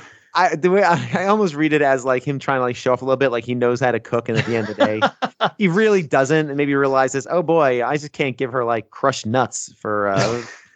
So I guess, yeah. But it's fun to cook. But I get it. Like I didn't know how to cook at 22 either. So No. I don't What was know how to cook when I was here's older. a quick aside. I think Mike has to get going pretty soon. So Oh no, I got till 5. okay, we can accelerate a little bit. What was the Okay. first thing that you ever cooked? Like real thing you cooked? Like, when you live here by yourself and you're 22, 23, you don't care about cooking for the most part. Some people do. So you're just eating hamburger ramen, helper count? spaghetti, hamburger. No. Okay, Like then the real first thing I meal. would have made would have been either tilapia Mm, or soy sauce chicken, as I call it, where I fry chicken with soy sauce and vegetables in there. okay, that's And that's then some dish. The first real thing I made, like more challenging, was I would make Alfredo shrimp pasta, and I made the Alfredo sauce myself with creamer and it's been a while, and cheese and stuff. I think it's all better. But yeah, see, the first thing that you would present to a guest, right? Like you're not going to give your guest hamburger helper, but Tilapia and you would- shrimp. Tilapia Tilapia and I shrimp, made for sure. Tiff. yeah, Actually, I think one of the first dishes I made for her was shrimp Alfredo pasta. there you go. I had What like about- yeah. I had red lobster rolls cooking in the oven. I had the shrimp in one pan. I had the pasta in another pan. I had the sauce with the shrimp. It was a whole big meal I made her. It was one of our early dates. It was actually, I think, might have been. I made her something when we watched this movie, because like when I first met her, we went on a one date. We're not having our early dates being at the apartment. I'm like, I'm not going to come off as a creep. So we had a couple dates at restaurants, and our third date, I invited her over and I cooked her dinner. Well, and Michael, if you don't want to engage in this ridiculous digression, because this is the kind of stuff that ends up on. This is how like my show stuff. It's fine. You don't have to. But yeah. So I don't know why that just came to my brain. But no, I mean it's a good point. I mean, I didn't cook at 22 just because I lived in a basement and I wasn't allowed to use the oven upstairs. So I mean What? that's why I didn't cook till Wait I a minute. moved out my It own was apartment. a phone. See sunlight. Yeah, no sunlight. Well, the joke also, I wasn't allowed to shower sometimes because someone else lived in the area where the shower was, and sometimes she'd be in a bad mood and she was old, so I wasn't allowed to go upstairs and shower. I had to wait until she was in a better mood. Were you like a ward of the state or something? Like, did you? That's what it were felt you- like, but no. Were you like trip trapping under a bridge? Like, I lived what with was going I on? lived with my ex-girlfriend's mother and her grandmother. Okay, but they Because didn't let you. we had a kid, she left, Oh. I kept the kid, and my her mother had custody of the kid because I was stupid. That's another story. And I lived in this basement, and it just wasn't the most Jeez, great that's a way tough of living. time, man. Was Jeez. the address 10 Cloverfield Lane? It was not. I still remember the address, but no. Wow, wowie zowie. Okay. See, again, this is my show stuff. I apologize to our I don't listeners. mind. I share all sorts of stuff on the show about me at this point. But no, Yeah. it just wasn't. So I didn't cook because I wasn't allowed to. I just cooked. We lived out of a microwave mostly. You didn't have an oven. You had to microwave everything. Jeez Louise. I thought we had a Okay. pizza cooker. I didn't even have a skillet or anything. Like now I have skillets and oh yeah. You didn't Once have I got on my own. I started not cooking. even like a stovetop that you could like Nope, saute nothing. something. Wow. Just a microwave. Just a microwave. I lived off a Jeez, microwave. Did you have a refrigerator or that? So, We had a or at least a freezer. we had a full fridge and we had a chest freezer. Okay. Yes. Oh, there Okay. you go. Wow. How about you swap out the chest freezer for a stovetop? You ghouls. Not you, of course. but people Also, who- the freezer was also trapped right next in to the that- toilet, and the toilet just had a shower curtain as a door. Oh my Oh, god. God. Okay, we can't do this now. We can't do this now. I wanna- was watching. Hey, it fits the theme of this movie because I lived at that basement when I saw this movie, and I also lived with my son's uncle who would have different girls over because he was always dating somebody, and he probably was dating 17-year-olds when he was 22 also maybe. And I would not be surprised. And they would just there were different times there was random girls just living with us at different times. I'm like, why? That's But yeah. interesting. It would never be long, but they'd be staying with us for like a week or two, then he'd move on to the next girl. This is totally my show stuff. So anyway, we will cycle have your- back. The Well, people your that would therapy know what I'm sessions talking about about won't that. hear this, so it's okay. Fair. All right, this fair. is when so he fails a date because they're supposed to go to, God, yeah, because he thinks he's gonna get like second base or second and a half base, but then he ends up just getting nervous, and then he just finds an excuse to put his hat on because I think she says his hair looks shaky and he gets all freaked out and leaves. Yeah, Okay, this is the whole hair thing. This is kind of a recurring beat in this Yes, movie. Him and Because his his hair. ex-girlfriend broke up with him. Yeah, and Yeah. The haircut, and 3 hours later, she dumped him. So yeah, and again, this is all insecurities, and I kind of can identify with it, right? Like you associate things you did wrong for things that happened to you that likely were partially your fault. Like any relationship that breaks up, for the most part, each partner had something going on, right? And then sometimes Yeah. relationships break up because one person's just evil and awful, and they need to just leave and be gone. But Agreed. yeah, sometimes just bad people that you're with. Yeah, I think everyone has. I've been there too, and yeah, so I kind of like thought that was kind of endearing. I like the fact that as soon as they turn back, again, more visual flair. He's always got a hat on. The second they cut back, his hat is on. Yeah. I love that. I think it's really cute That's and so fun. good. Yeah.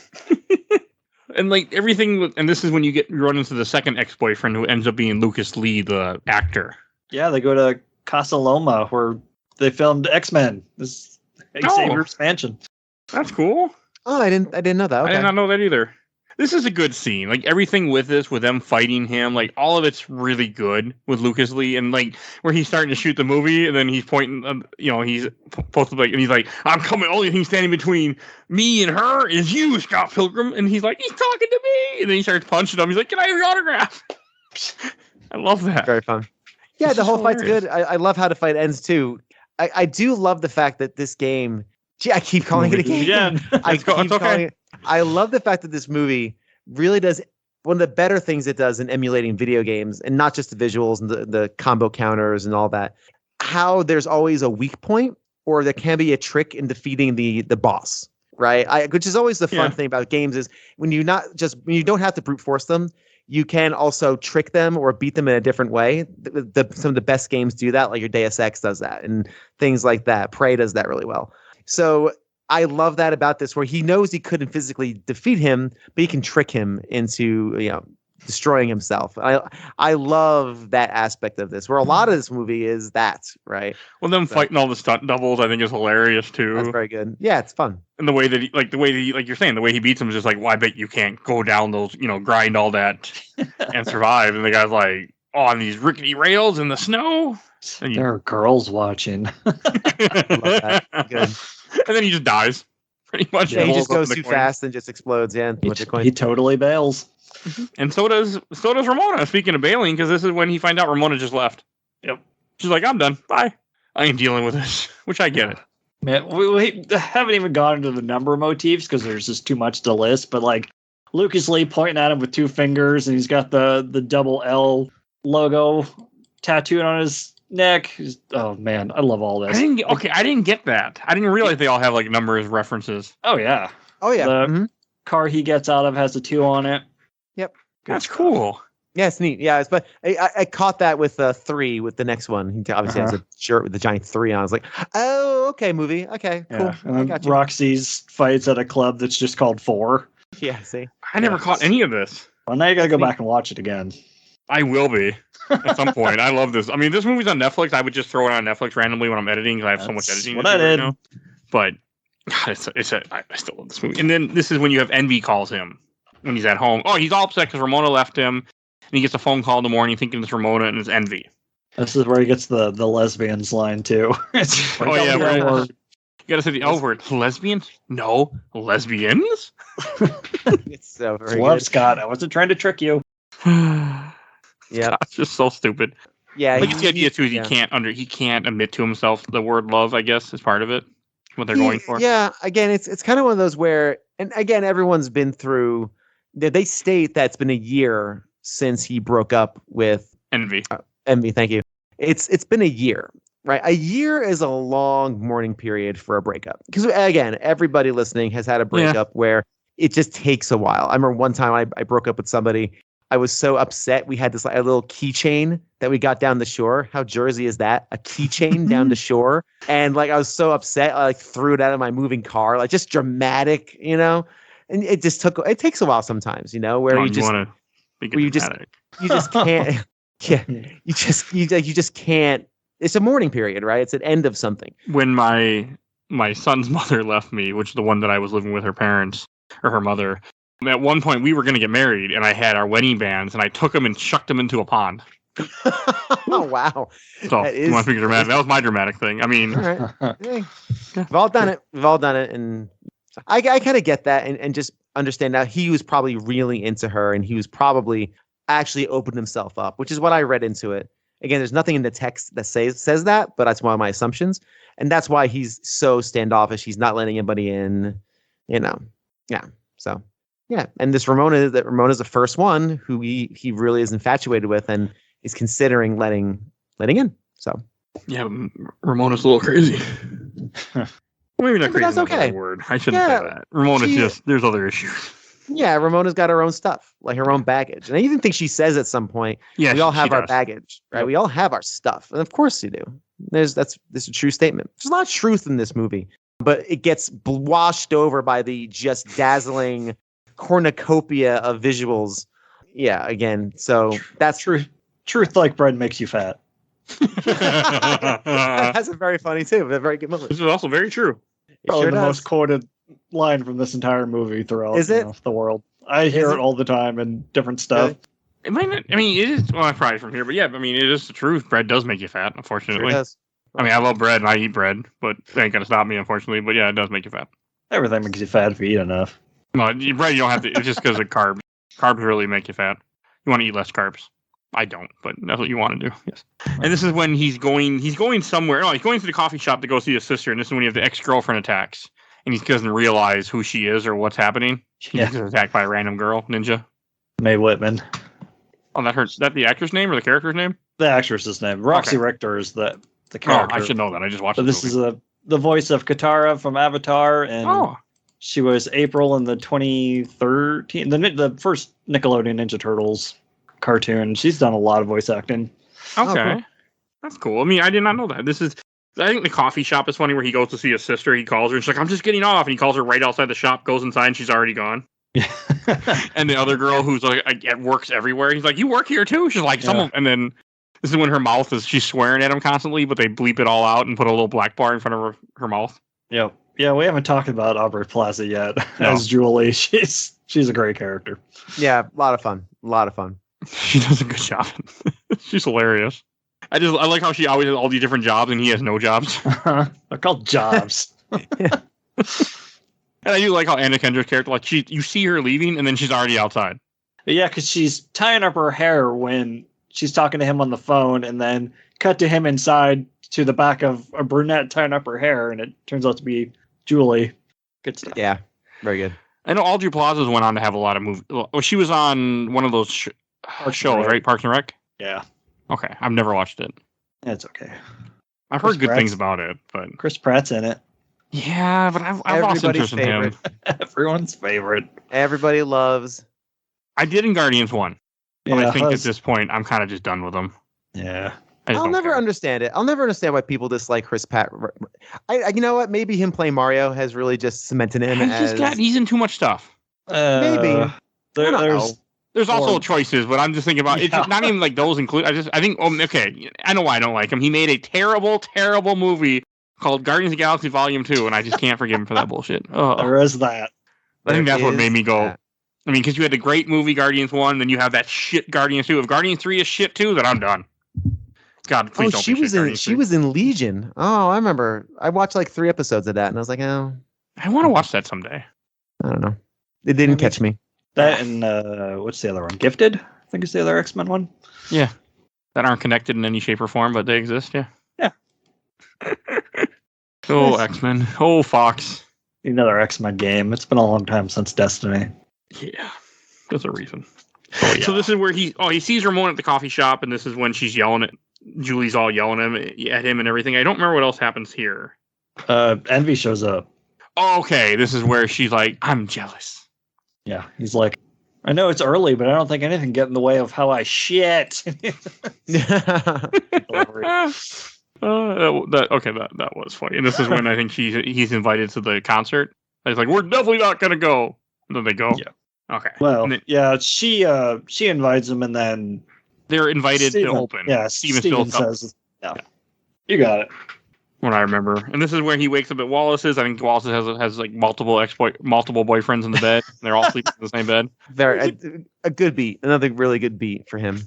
But yeah, because they leave the coffee shop, him and Ramona, and they're talking about a little more backstory of Scott's, how they dated, and she missed her best friend, and as Ramona puts it, 2 weeks later, you heard they were sleeping together, and then she wants to go back to her place, and like you said, they wakes up in Wallace's bed with the others, and other Scott, which we didn't talk about, is Wallace's first boyfriend, says, and you didn't bang her?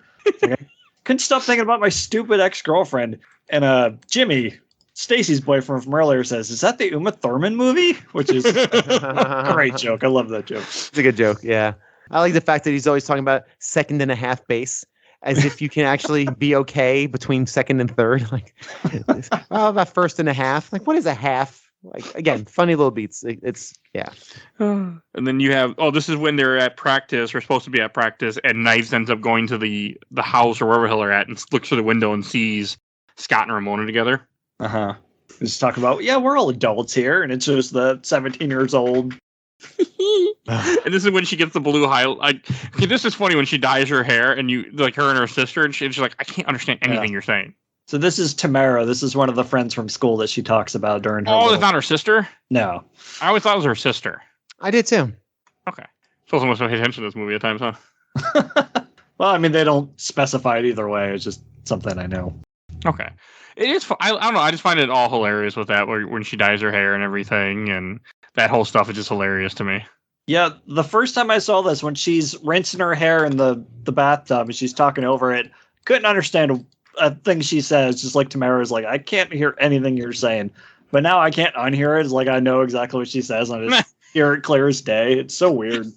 You've seen the movie too many times. Oh, there's probably that. It's just funny, and like, she gets the blue highlights, and which leads on to a joke. And she's like, "I know how to get back at Scott." And she texts Neil, "You're so hot." Like the way that they text, I'm like, But that makes sense. I mean, that's a very 17-year-old thing, I feel. But I like the way they play it too. Like when she first walks in, like he's like, "Knives is here," at the bar. Then she, kisses Neil. They're all like, "Oh." I don't know. I just found it very funny.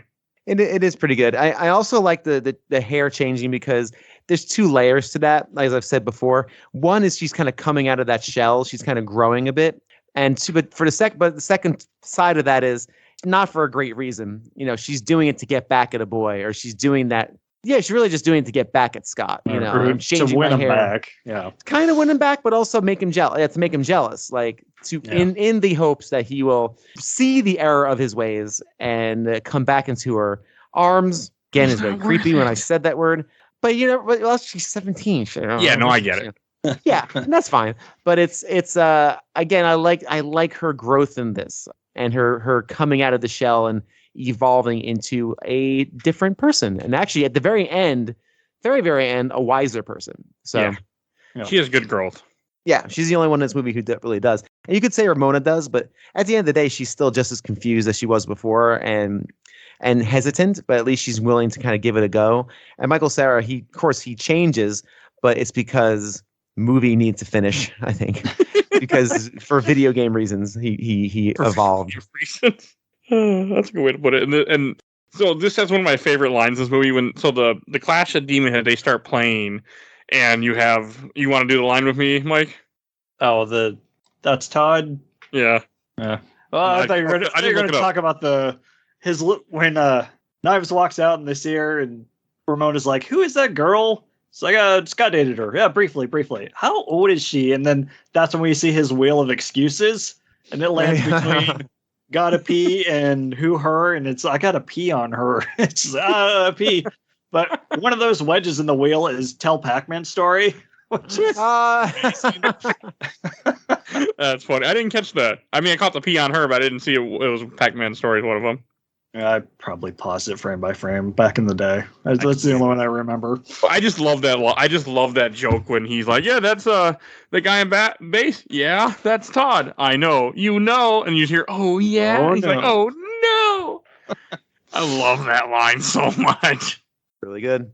I also love this song. I listened to this whole song many, many times. There was one day I was driving to work, and it was like half an hour drive, and I played this song nonstop on the road. Luckily, I was by myself. My wife would have not been okay with that. She'd been irritated with me.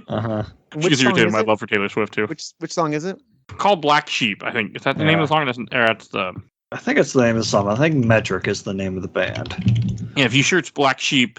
Yeah. But also Brie Larson, who plays Envy, she did the voiceover, or not the voice. She did the vocals for the song. Yeah, at least this version of it. Yeah. In the regular version, someone else, but I love this version with her vocals. I don't know what probably because of this movie, but like Brie Larson does a great job at this.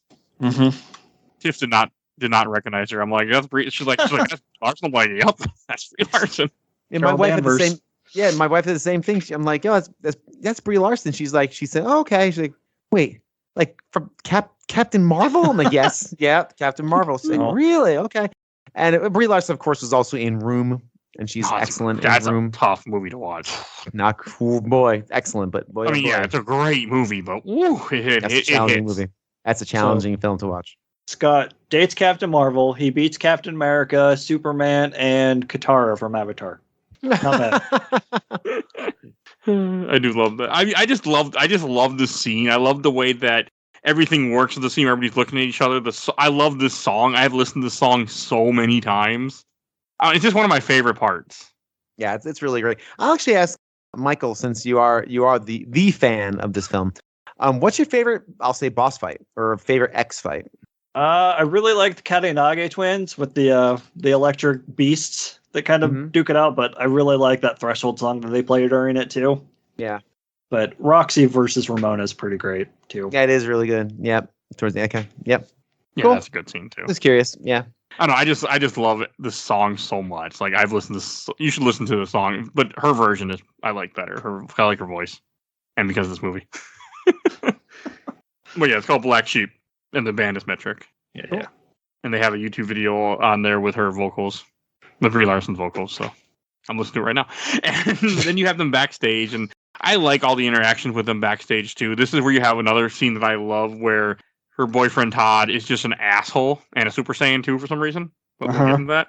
And I love the part where I forget why, but Knives then geeks out because she's like, I kissed the lips that kissed the lips of a celebrity or something like that. I kissed the lips that kissed your lips. Because she finds out that Scott and Envy used to date, and she gets a little emoji face. That's right. Yeah, it's fine. Yeah, the emoji face. Yeah. And then Todd punches her for some reason, and he punches the highlights out of her hair. I don't. That whole thing. I understand. Again, the movie playing things up for chuckles. I don't know. That an abusive asshole. Yeah. It rubbed me the wrong way. It's like, oh, am I hitting a girl? It's like, well, I know you're gonna be the evil villain. I understand. You have a giant 3 on your chest. Okay, I understand. You're the bad guy that we have to fight in this third boss battle. But I don't know. That just really rubbed me the wrong way. I'm not saying a girl can be involved in violence, obviously, but I don't know, a guy hitting a girl just rubs me the wrong way. I didn't I Those wanna little useless. say in the comic it's actually Envy that he punches because he's having a fling with the third member of Clash of Demon Head, which we don't really get introduced to in this movie. The drummer. Her name's Lynette. They have a little thing, and Envy finds out, and they fight. I want to say it's her that he punches. Okay, I might have to read this comic. So like you'll recognize a lot of stuff from this movie. They just kind of like transplant it and use it in different places. Okay. Yeah. So then this is the point where we have the battle against 3. Again, another neat little. I like this battle. He has the telekinesis powers, like you say. He goes Super Saiyan. His hair gets all spiky. I didn't catch that when I was younger, but that's 100% what it is. I even made that joke this morning when Envy says, "Oh, you don't know Todd's vegan." And I said, "You didn't know Todd's Saiyan." Yeah, I legitimately like Super Saiyan. And yeah, this is a good fight too. Again, another overpowered opponent that he's not going to be able to defeat with traditional means. So he fools him and tricks him into drinking half and half instead of soy. This is probably one of my favorite bits of the movie. This is up there in terms of just clever, just being clever. And this movie is very clever and inventive. Like there's no lack of inventiveness in this movie, which is I think one of my favorite things about it.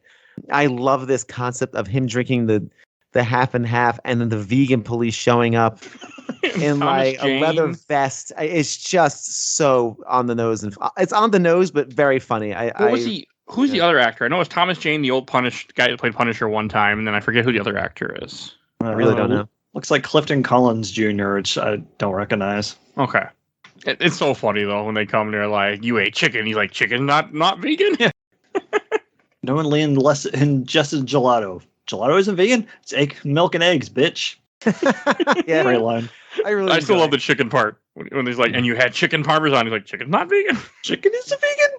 Well, because he also looks to the left and right like, "Oh, I know, I screwed up there." Oops a daisy, and he tries to get out of it. It's so freaking funny though. Chicken isn't vegan. That's very funny. Like, how stupid are you? I just found that so hilarious. I mean, everything with that. But what I wanted to make the joke earlier is I love the line when he's like, "He punched the highlights out of her hair. He punched the highlights out of her hair." Like, I don't know. I found that funny. Mm-hmm. I thought it less funny after Bill kind of made a good point, but I'm still fine. he made the line is still funny. The what's happening is not funny. Like, okay, this is bad. But the line, I can't give it. The line was just funny. What is funny is Brandon Routh having his powers sapped away by a green energy since he was Superman. Yeah. Oh, that's true. Good point. I wonder. Yeah, he was already Superman at this point too. Yeah. The one movie that didn't do very good. I like that movie a lot. I do. It's a good movie, but it did really bad in theaters. Oh yeah, people hate that movie. Which one is this now? He's in Superman Returns. Oh, okay. In 06. Yep. I remember seeing that and not caring too much about it. And it's not a bad film. It's just that they try to continue the story from the original Superman movies. Yeah, because he looked a lot. A sequel to 2. Yeah, and it just doesn't. It doesn't work. I think he's a great actor though. Yeah, we'll get there someday. Good moment. Awesome. Great. Well, and then you have Scott being a real asshole after the party to Ramona. This I think is a good it really shows you how much of an shitty he is. Like he's mean to her. I think they go to a bar and they start drinking and he keeps being an ass to her. Like he has a real bad comment. Like, is there anyone here you haven't slept with? I cringed. I took a deep ooh, that's a rough one. And he is just exhausted. Like he's like almost like an is it worth it? And he's now frustrated because he's now fought 3 of these exes and she's not really giving him much more emotionally probably. I mean, kind of is, but still reserved. And he's just tired and he's just being, like you said, just the really big jerk about it. And she has that beat where she goes, "Well, you're being a jerk now." Yeah. Because she makes a note. She says something to the effect of, what was it? She says, you're to be fair, you're the nicest boyfriend I've ever had. Yeah. And then a few minutes later, she's like, "Well, now you're not. Now you're just being a jerk like everyone else." He asked if she's ever dated someone who isn't a total ass, and she said, "You're not so far you're not a total ass." Yeah. Later, she's like, "Well, now you're being a total ass. Welcome to the club." She's not wrong. Yeah. And he has no right to be that much of an asshole. Says that he's just another evil ex waiting to happen, which is, that's a hit. That's a toughie too. Yeah. But I like those lines. I like the fact that like she's recognizing like that she, not dating the best people. Mm-hmm. Because Scott is not the best people. No. And it feels like she's always waiting for the other shoe to drop on her boyfriends. Like she's always waiting for them to turn into some sort of jerk, some sort of, just some sort of jerk, and do something to ruin. She's always expecting someone to disappoint her.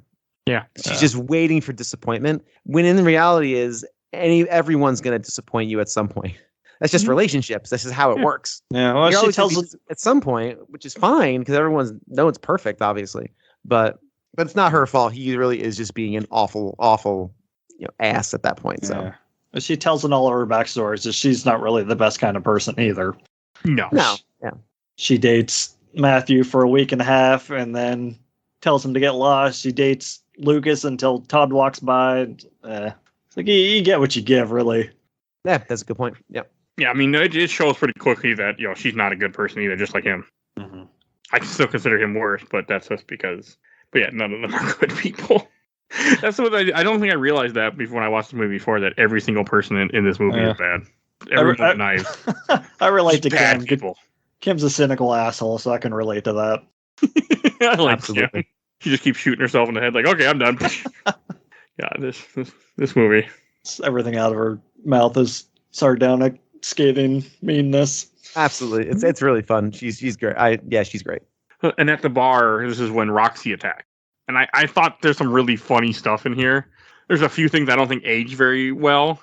Like she makes a comment where she's like, I was bi-curious. Yeah, wow. I feel like that didn't age well, but I do like the joke when she's like, oh, I'm bi-furious. And I'm like, okay, that's It's a good line. It's pretty good. Like, Yeah, that kind of stuff. I mean, it's of its era. You can't. I mean, come on. Yeah, no, it's I of its know. era. You can't kill it for it. I agree though, but yeah. But God, it's a good fight too. Like I like it that Ramona gets involved and she fights in this one. Uh-huh. She pulls a hammer out of her purse. We got a pink versus screen instead of the normal blue. Oh, I didn't catch that.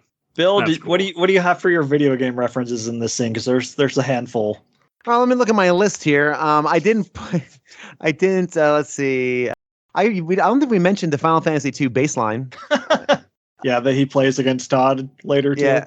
Oh, is that the one? Was that the one he plays against Todd? It's one of the things he pulls out when he's Okay. losing.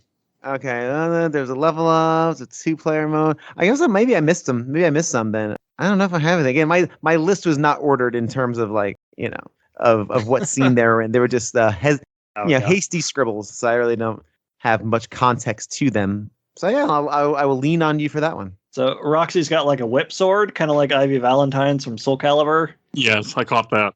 Her last name is Richter, like a certain Belmont that also uses a whip. Oh, I didn't catch that. And Ramona's hammer's got a star on it, kind of like DDD's from Kirby. Wow, I caught the star, but I didn't make the connection. And yeah, I never really played Soul Calibur, so I don't know that one. So, but yeah, that's Maybe the lot more star's than on the bag. I can't remember, but yeah, I can't remember, but man, I gotta Neat. read them. I gotta finish reading the books because they are rife with video game references. Like when they're at the show and they're going backstage, Scott sees a save point in the corner and he's thinking about saving his game before going to see Envy. smart. Stupid shit like that. It's great. There's Anyway, a lot of stupid stuff. It's just so funny. Like I mean, all I could think about when I watched the fight this time was the fact that of Soul Calibur, because that's what it really made me think of. She has a hammer, she has the Ivy sword. I'm like, this has got to be a Soul Calibur reference. yeah, pretty much. I think it's cool. That's what makes it just. I mean, and then finally he finds out that he has to beat her. It has to be his fist. So like, then he's like, I won't hit a girl. So Ramona just kind of takes over and pushes him around. Clever. Very clever. Yeah, very, very, very clever way of kind of getting around that. It's good stuff. And then he finally finds her weak point. Oh boy. Here's her weak point, which is like the back of her knee. And of course, she has like a little moment as she explodes into a flurry of coins. And again, really, really fun. Again, very video gamey. Find the weak point, exploit the weak point, win the battle. But it works in this context. It's fun. Yeah. Oh, and it took him. We didn't. I mean, to skip ahead or earlier, but when you throw in that package, it took him 33 takes to get that package in the garbage can. It's in the outtakes on the DVD. That's what I'm watching right now on YouTube. And just thought, I'm like, God damn, that's a lot of takes. But this the back of the knee thing is another thing they translocate from the book because I think it's Envy fighting Ramona, and Scott tells Ramona that Envy's weak point's the back of her knee. Yeah, Very cool. Okay, I think I'm gonna read that comic soon. I really think I'm going to. Well, then we have to do an episode on it. Well, you know we're going to. All right, and then this is, I think, this is when she gives him the laminated list, because he's like, would you have a list that's laminated? And she gives him the list, and it's laminated of her exes. Yeah, for the last 2 or 3, I guess. Yeah, because you have the twins and you have the other one. But you can kind of see the relationship is kind of starting to fall apart at this point. Like, they don't talk for like a couple days or something. Mm-hmm. And this is when you have, like, they're practicing for the band versus band thing. Mm-hmm. Yeah, and all throughout this, we kind of breeze through it, but the secondary plot here is the band trying to get signed from Mr. G, as he's known. Obviously, we all learn who Mr. G is in about 10 minutes or so. Which I like this. I like this idea of the band trying to make it, as if you'd ever have a battle of the bands tournament where the winner gets a record deal like that. I mean, I don't know if that's ever going to happen, but it's a fun little kind of side story to everything that's going on here. His band is still trying to make it. Like there's and the guy who plays the acoustic guitar, just like we gotta just moving forward. Always thinking about the band, while his bass player is literally video game fighting Super Saiyans, and coming up a bunch of dragons, two energy dragons from 2 DJs. A sort of double dragon, if you will. It is a double dragon.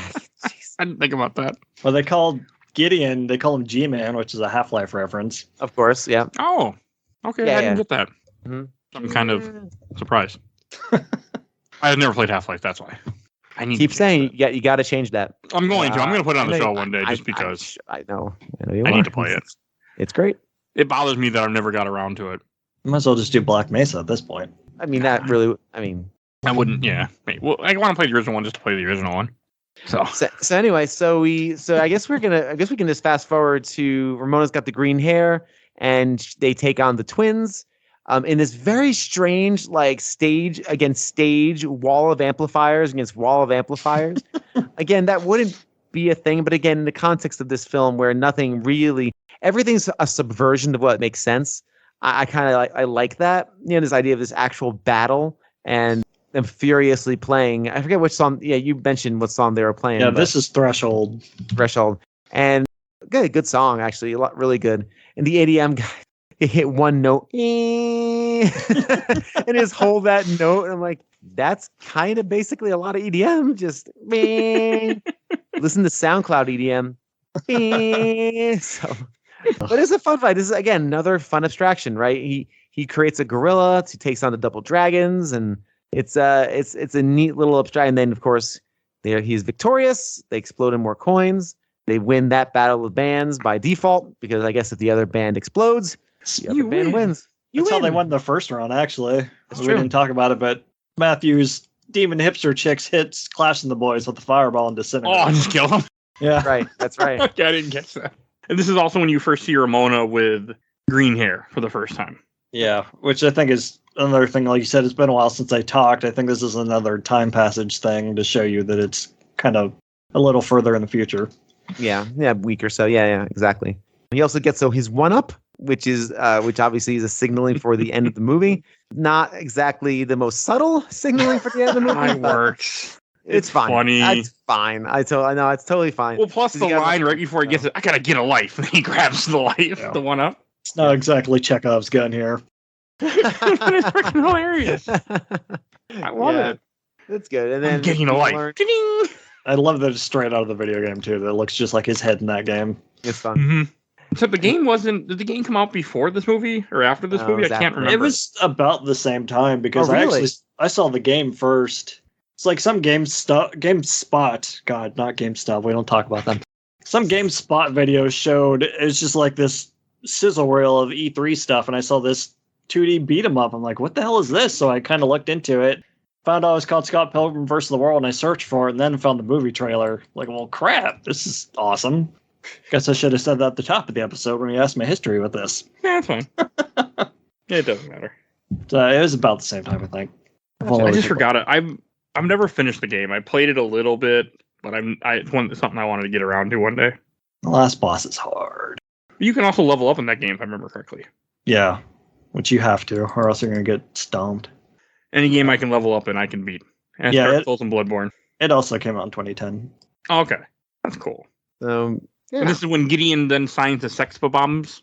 And this is also the moment where he's, and I really like, my wife actually pointed this out this morning when we were talking about it, was we all, in our lives, we've all probably had a relationship where a person that we know is bad for us, but we keep going back anyway.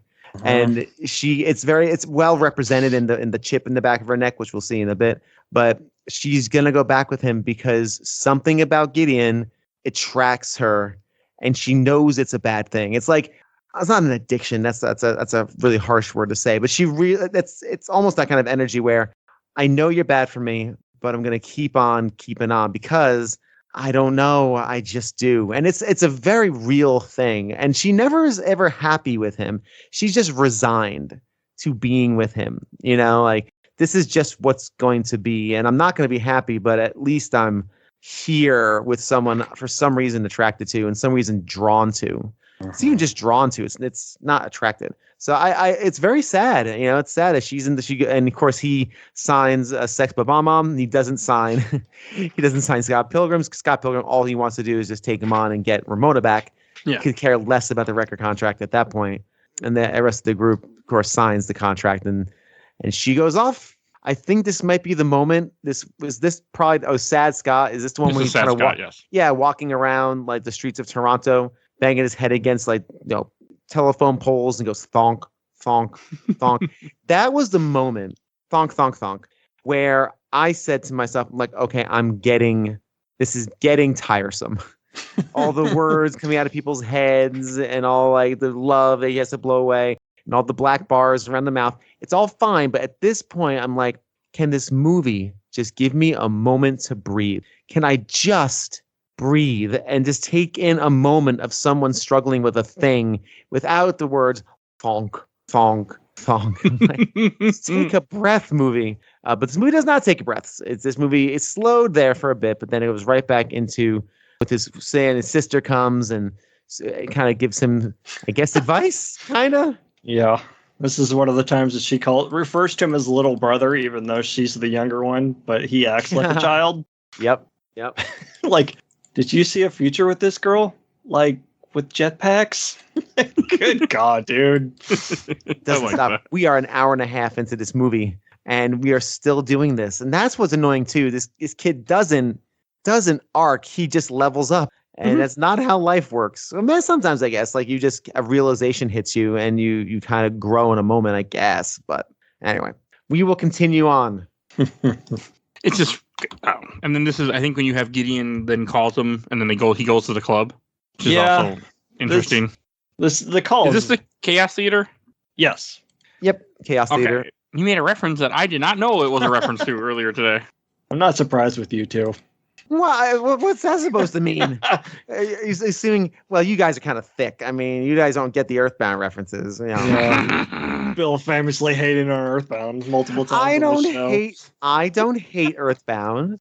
I have strong criticisms of that game. I think most people would agree with me, even if you love it. Yeah, probably.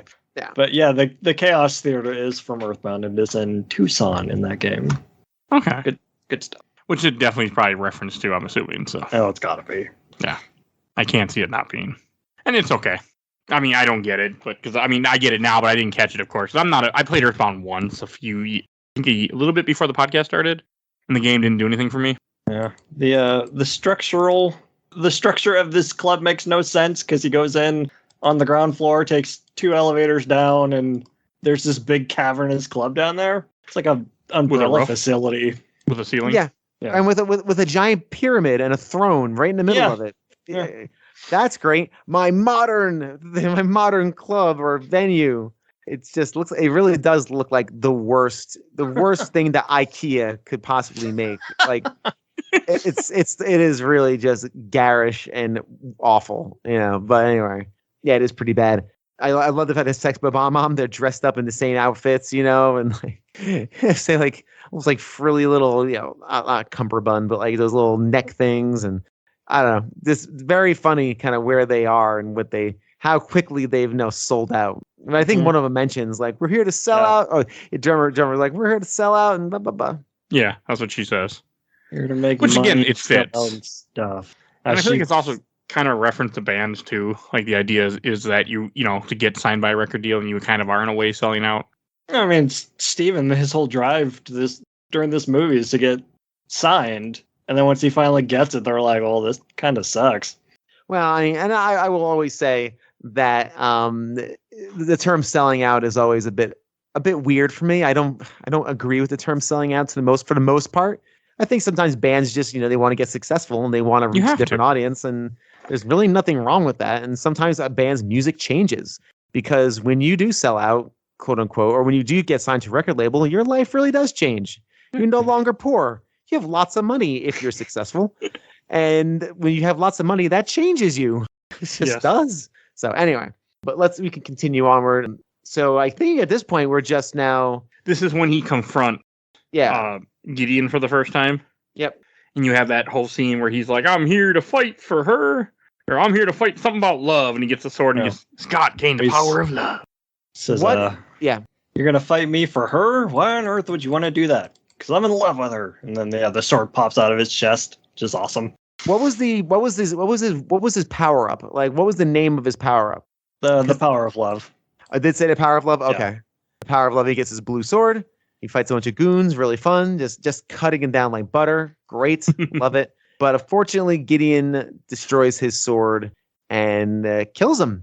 Right? Like, oh no. Yes, but you have a couple scenes. You're right. Also have Scott fights the goons, and then Knife shows up to attack Ramona because Knife thinks that Ramona stole Scott and hurt Scott, and this is when he says, "Well, I cheated on you, and I cheated on her, you too," or like this is where he kind of says it the first time, then he gets killed. And the Knives versus Ramona fight is really fun. It was cool. And again, this is cool to see Knives. Like, this is her full turn from this sheepish schoolgirl, you know, to this, you know, knife wielding badass who's fighting. And I really, again, I love her. Her arc is great, and she's my favorite character in the movie. Yeah, by a good margin. Oh, also, I mean, good character. When you think, I mean, not in terms of like characters, but as in like good morality. Yeah, just good person. Yeah, because they're all bad. And then Scott gets killed, and this is when he's in the desert. He's like, "I'm dead," and he sees Ramona in the desert and realizes, "Oh yeah, I have an extra life." And it replays a bunch of the movie like really fast. Where we see the chip too, where she says, "Oh yeah," where he says, literally has a way of getting into her head. And I like that his logo is the 3 Gs, but it looks like an inverted Triforce. Yeah, it's true. Sacrilege. Yeah. And there's a lot of Zelda music in it, or Zelda sound effects in this game too. But yeah, like that's the third time I've said game. Miyamoto got an advanced screening of it. Did he? Something interesting. Okay, cool. Because they had to get him to sign off to use the fairy fountain music earlier. Oh, that's right. Yeah, and there's lots of other little Zelda things in there. That's cool. I didn't know that. Sound effects and Sonic sound effects. Yep. I think that helped makes this movie special too. Mm-hmm. Those little touches are nice. They're fun, especially for people like us who enjoy retro games and games in general. I think that's a fun thing. I'm glad they were able to. Nintendo signed off on it. I'm glad they were able to. So, also in the desert. Also, the desert is when he kind of evidently learns something. I don't know what he learns. I really don't. I think I learned something, but I'm dead. He goes. I'm like, wait. What did you learn? I know that the final sword is self-respect. He says that he was fighting for her, and she says that maybe she wasn't the one he should have been fighting for. Basically, he needs to stand up for himself and not just let people push him around, I guess. But why? Wait, no, because don't be more self-centered. That's what I'm like. Don't be more self-centered. Be less self-centered. Yeah, you should fight for other people. That's actually a good thing. Like that's actually good. You should be. My thing is like throughout that whole movie, he's now fighting for her. He's thinking of other people other than himself. I'm like, oh, that's an arc. And you're right. When he does, it's like self-respect. I'm like, wait, no, he doesn't need anymore. He's already a selfish, terrible person. Like, I guess it's specifically against Gideon, who's kind of a dick to him, the king of dicks. He really is the king of dicks. He is the dick king. No, don't Google that. No, no. Safe search on bestow this man a crown of dicks, for he is the dick king. He's just a fully terrible person, and I don't know. I didn't think that was the right choice for like your moral center. Like, have more self-respect.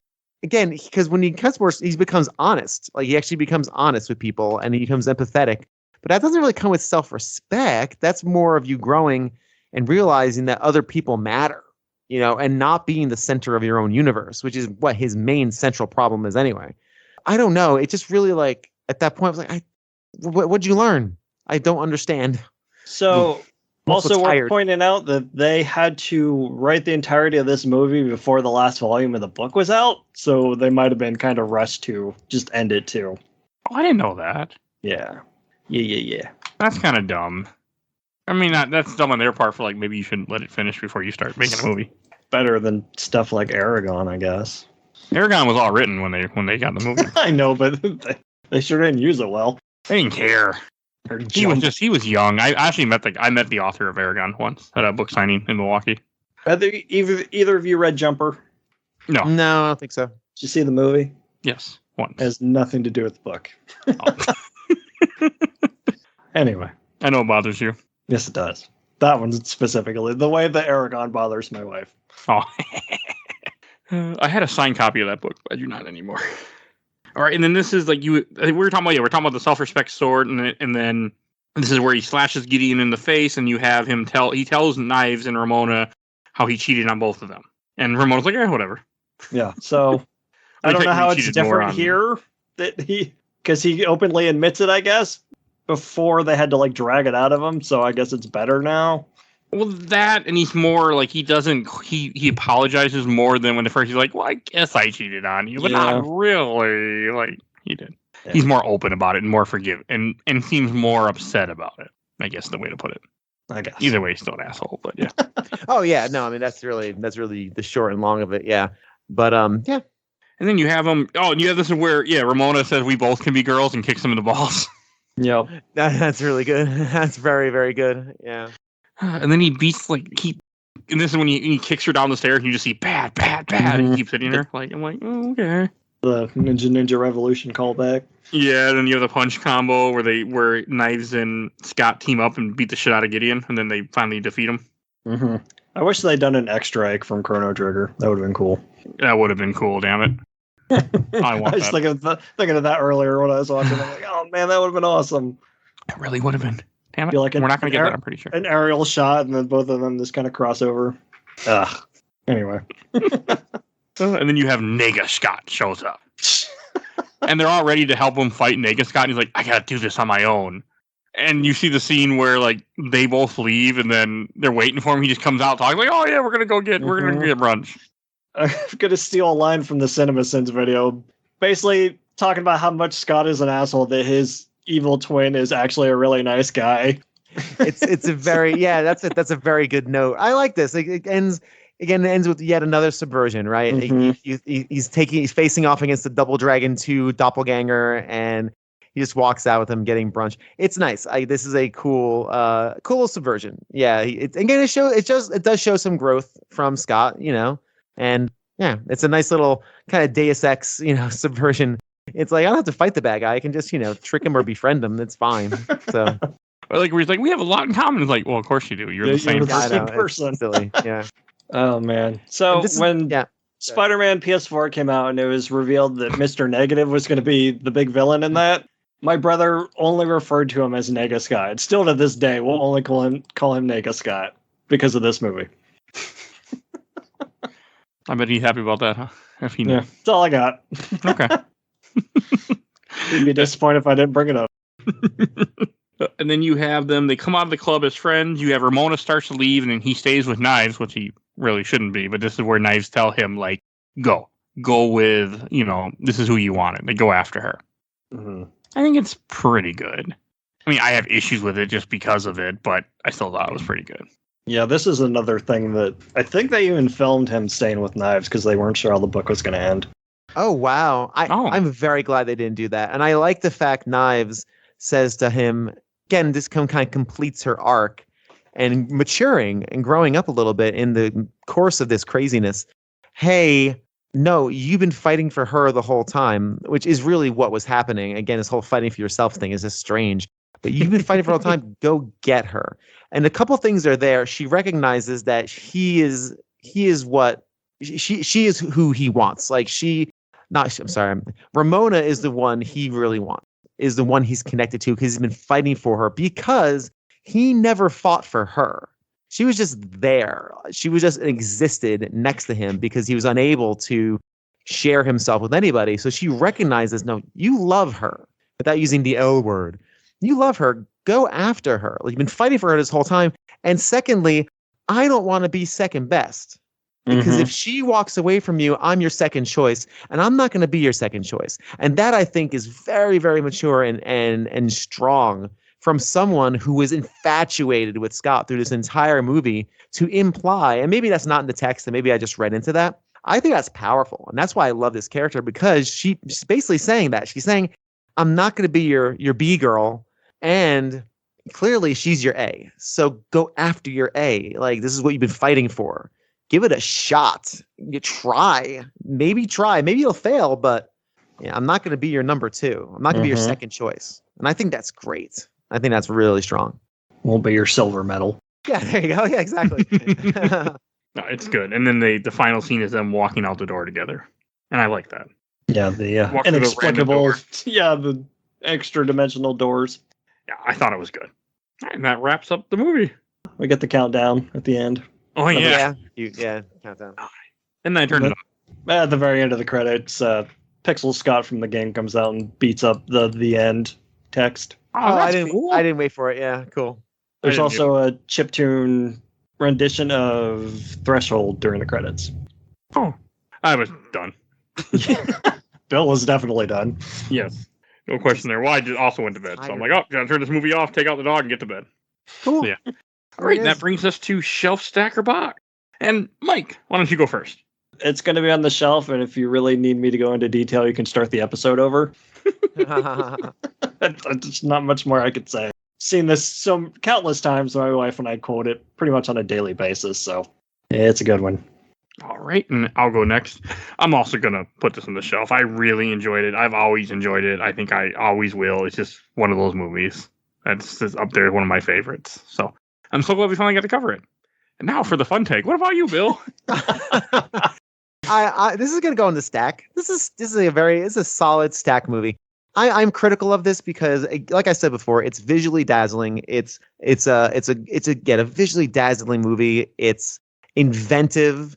It has a lot of great ideas. It references video games really well in a positive way. It references anime in a very positive way. It has all the hallmarks of the kind of game. That's the 8th time I've said this. The kind of movie that I'd be very attracted to. I just think that the characters are very thin. I read a review. I read some reviews after this, after kind of I formulated my opinion. I read some reviews, and one of the reviews said, this is like a feather on the breeze. And I'm like, that's exactly what this movie is. It's a very lightweight, airy movie. There's no substance to this, in my opinion. There's some stuff here, right? Because Edgar Wright's a very talented director. So there's stuff here, but there's not enough to make this where like it was a really emotionally impactful movie. The best version of this film is Everything Everywhere All at Once, which came out this year in 2021. Never seen it yet. Whatever. Yeah. It's excellent. It has all the visual flair and inventiveness and cleverness of Scott Pilgrim, not the same kind, but has emotional depth and a core that's actually beautiful and touching. So that is the best version of this. This is like a fun video game that doesn't have much in the way of character development or plot or anything. But I would like to keep it on the stack in case I get like a new TV and I want to like throw on a 4K Blu-ray and just watch all the awesome visuals blind me for half an hour as I watch them. So yeah, so this is a stack for me. I enjoyed my time with it. My wife hated it. I was going to say, so give a quick summation of what your wife would rate this. This would be a 3. She would throw this. This is a throw into a campfire and dance around the flames. She hated this so much. Oh my God. I was surprised. I didn't think she was going to love it, but I didn't think she was going to loathe it. That's her thing. That was her thing too. I think it was just too much. And it was a lot of like, because this movie is extremely exhausting. Like I've said it before. It's a tiring movie, especially if you're an older gentleman like I. I'm over 40, and I think this movie plays different for 40-year-olds than probably even 30-year-olds. Because I saw it for the first time when I was 30, and I really enjoyed it. I thought it was fun.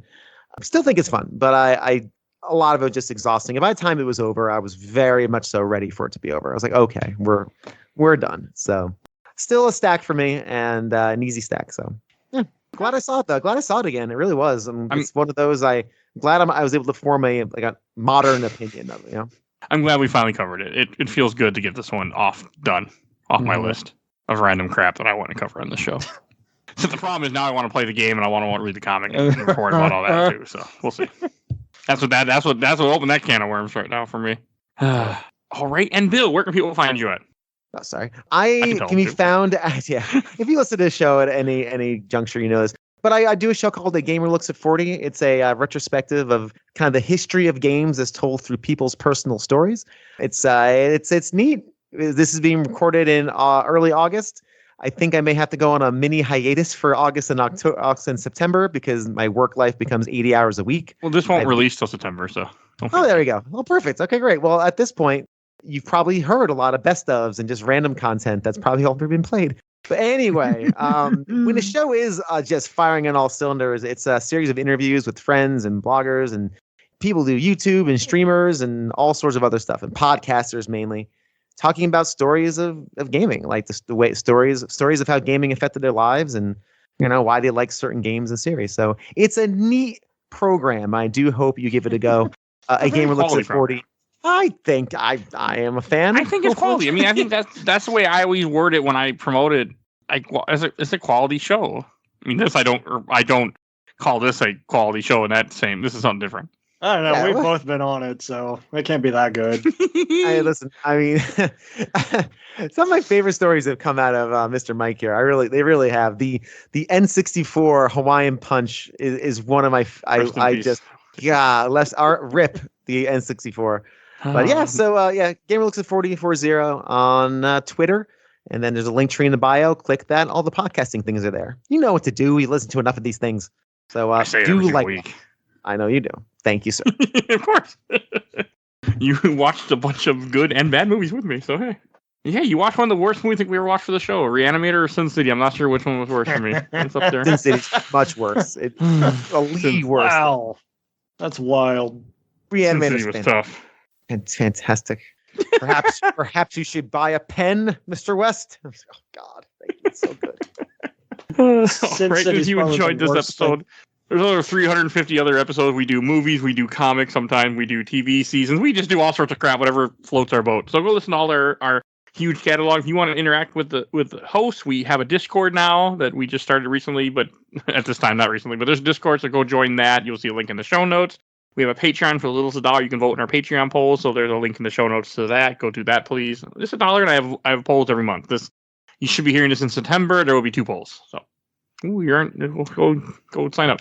And want to give a shout out to my awesome intro and outro, courtesy of Helena at Hell Has Fury. You can follow her on TikTok. Discord. Discord. I said Discord. Did you? Yeah. Okay. You just zoned out like I do when I say it. I was apparently the one that wasn't paying attention then. Yes, we have Discord. No one has to know. Link in the show notes. I'm not editing this out. This is the outro. I don't care. And I can't remember if I said, but we're on YouTube. We're on Facebook. Follow us Facebook, Instagram, Twitter, YouTube. We're everywhere. You Google us. You'll find us. Hey, we're on Discord too. I need to get the Discord become more eventually as I keep playing with it. So yeah, I think that's everything I need to say. So we will see you guys next time. Bye, everybody. Bye-bye.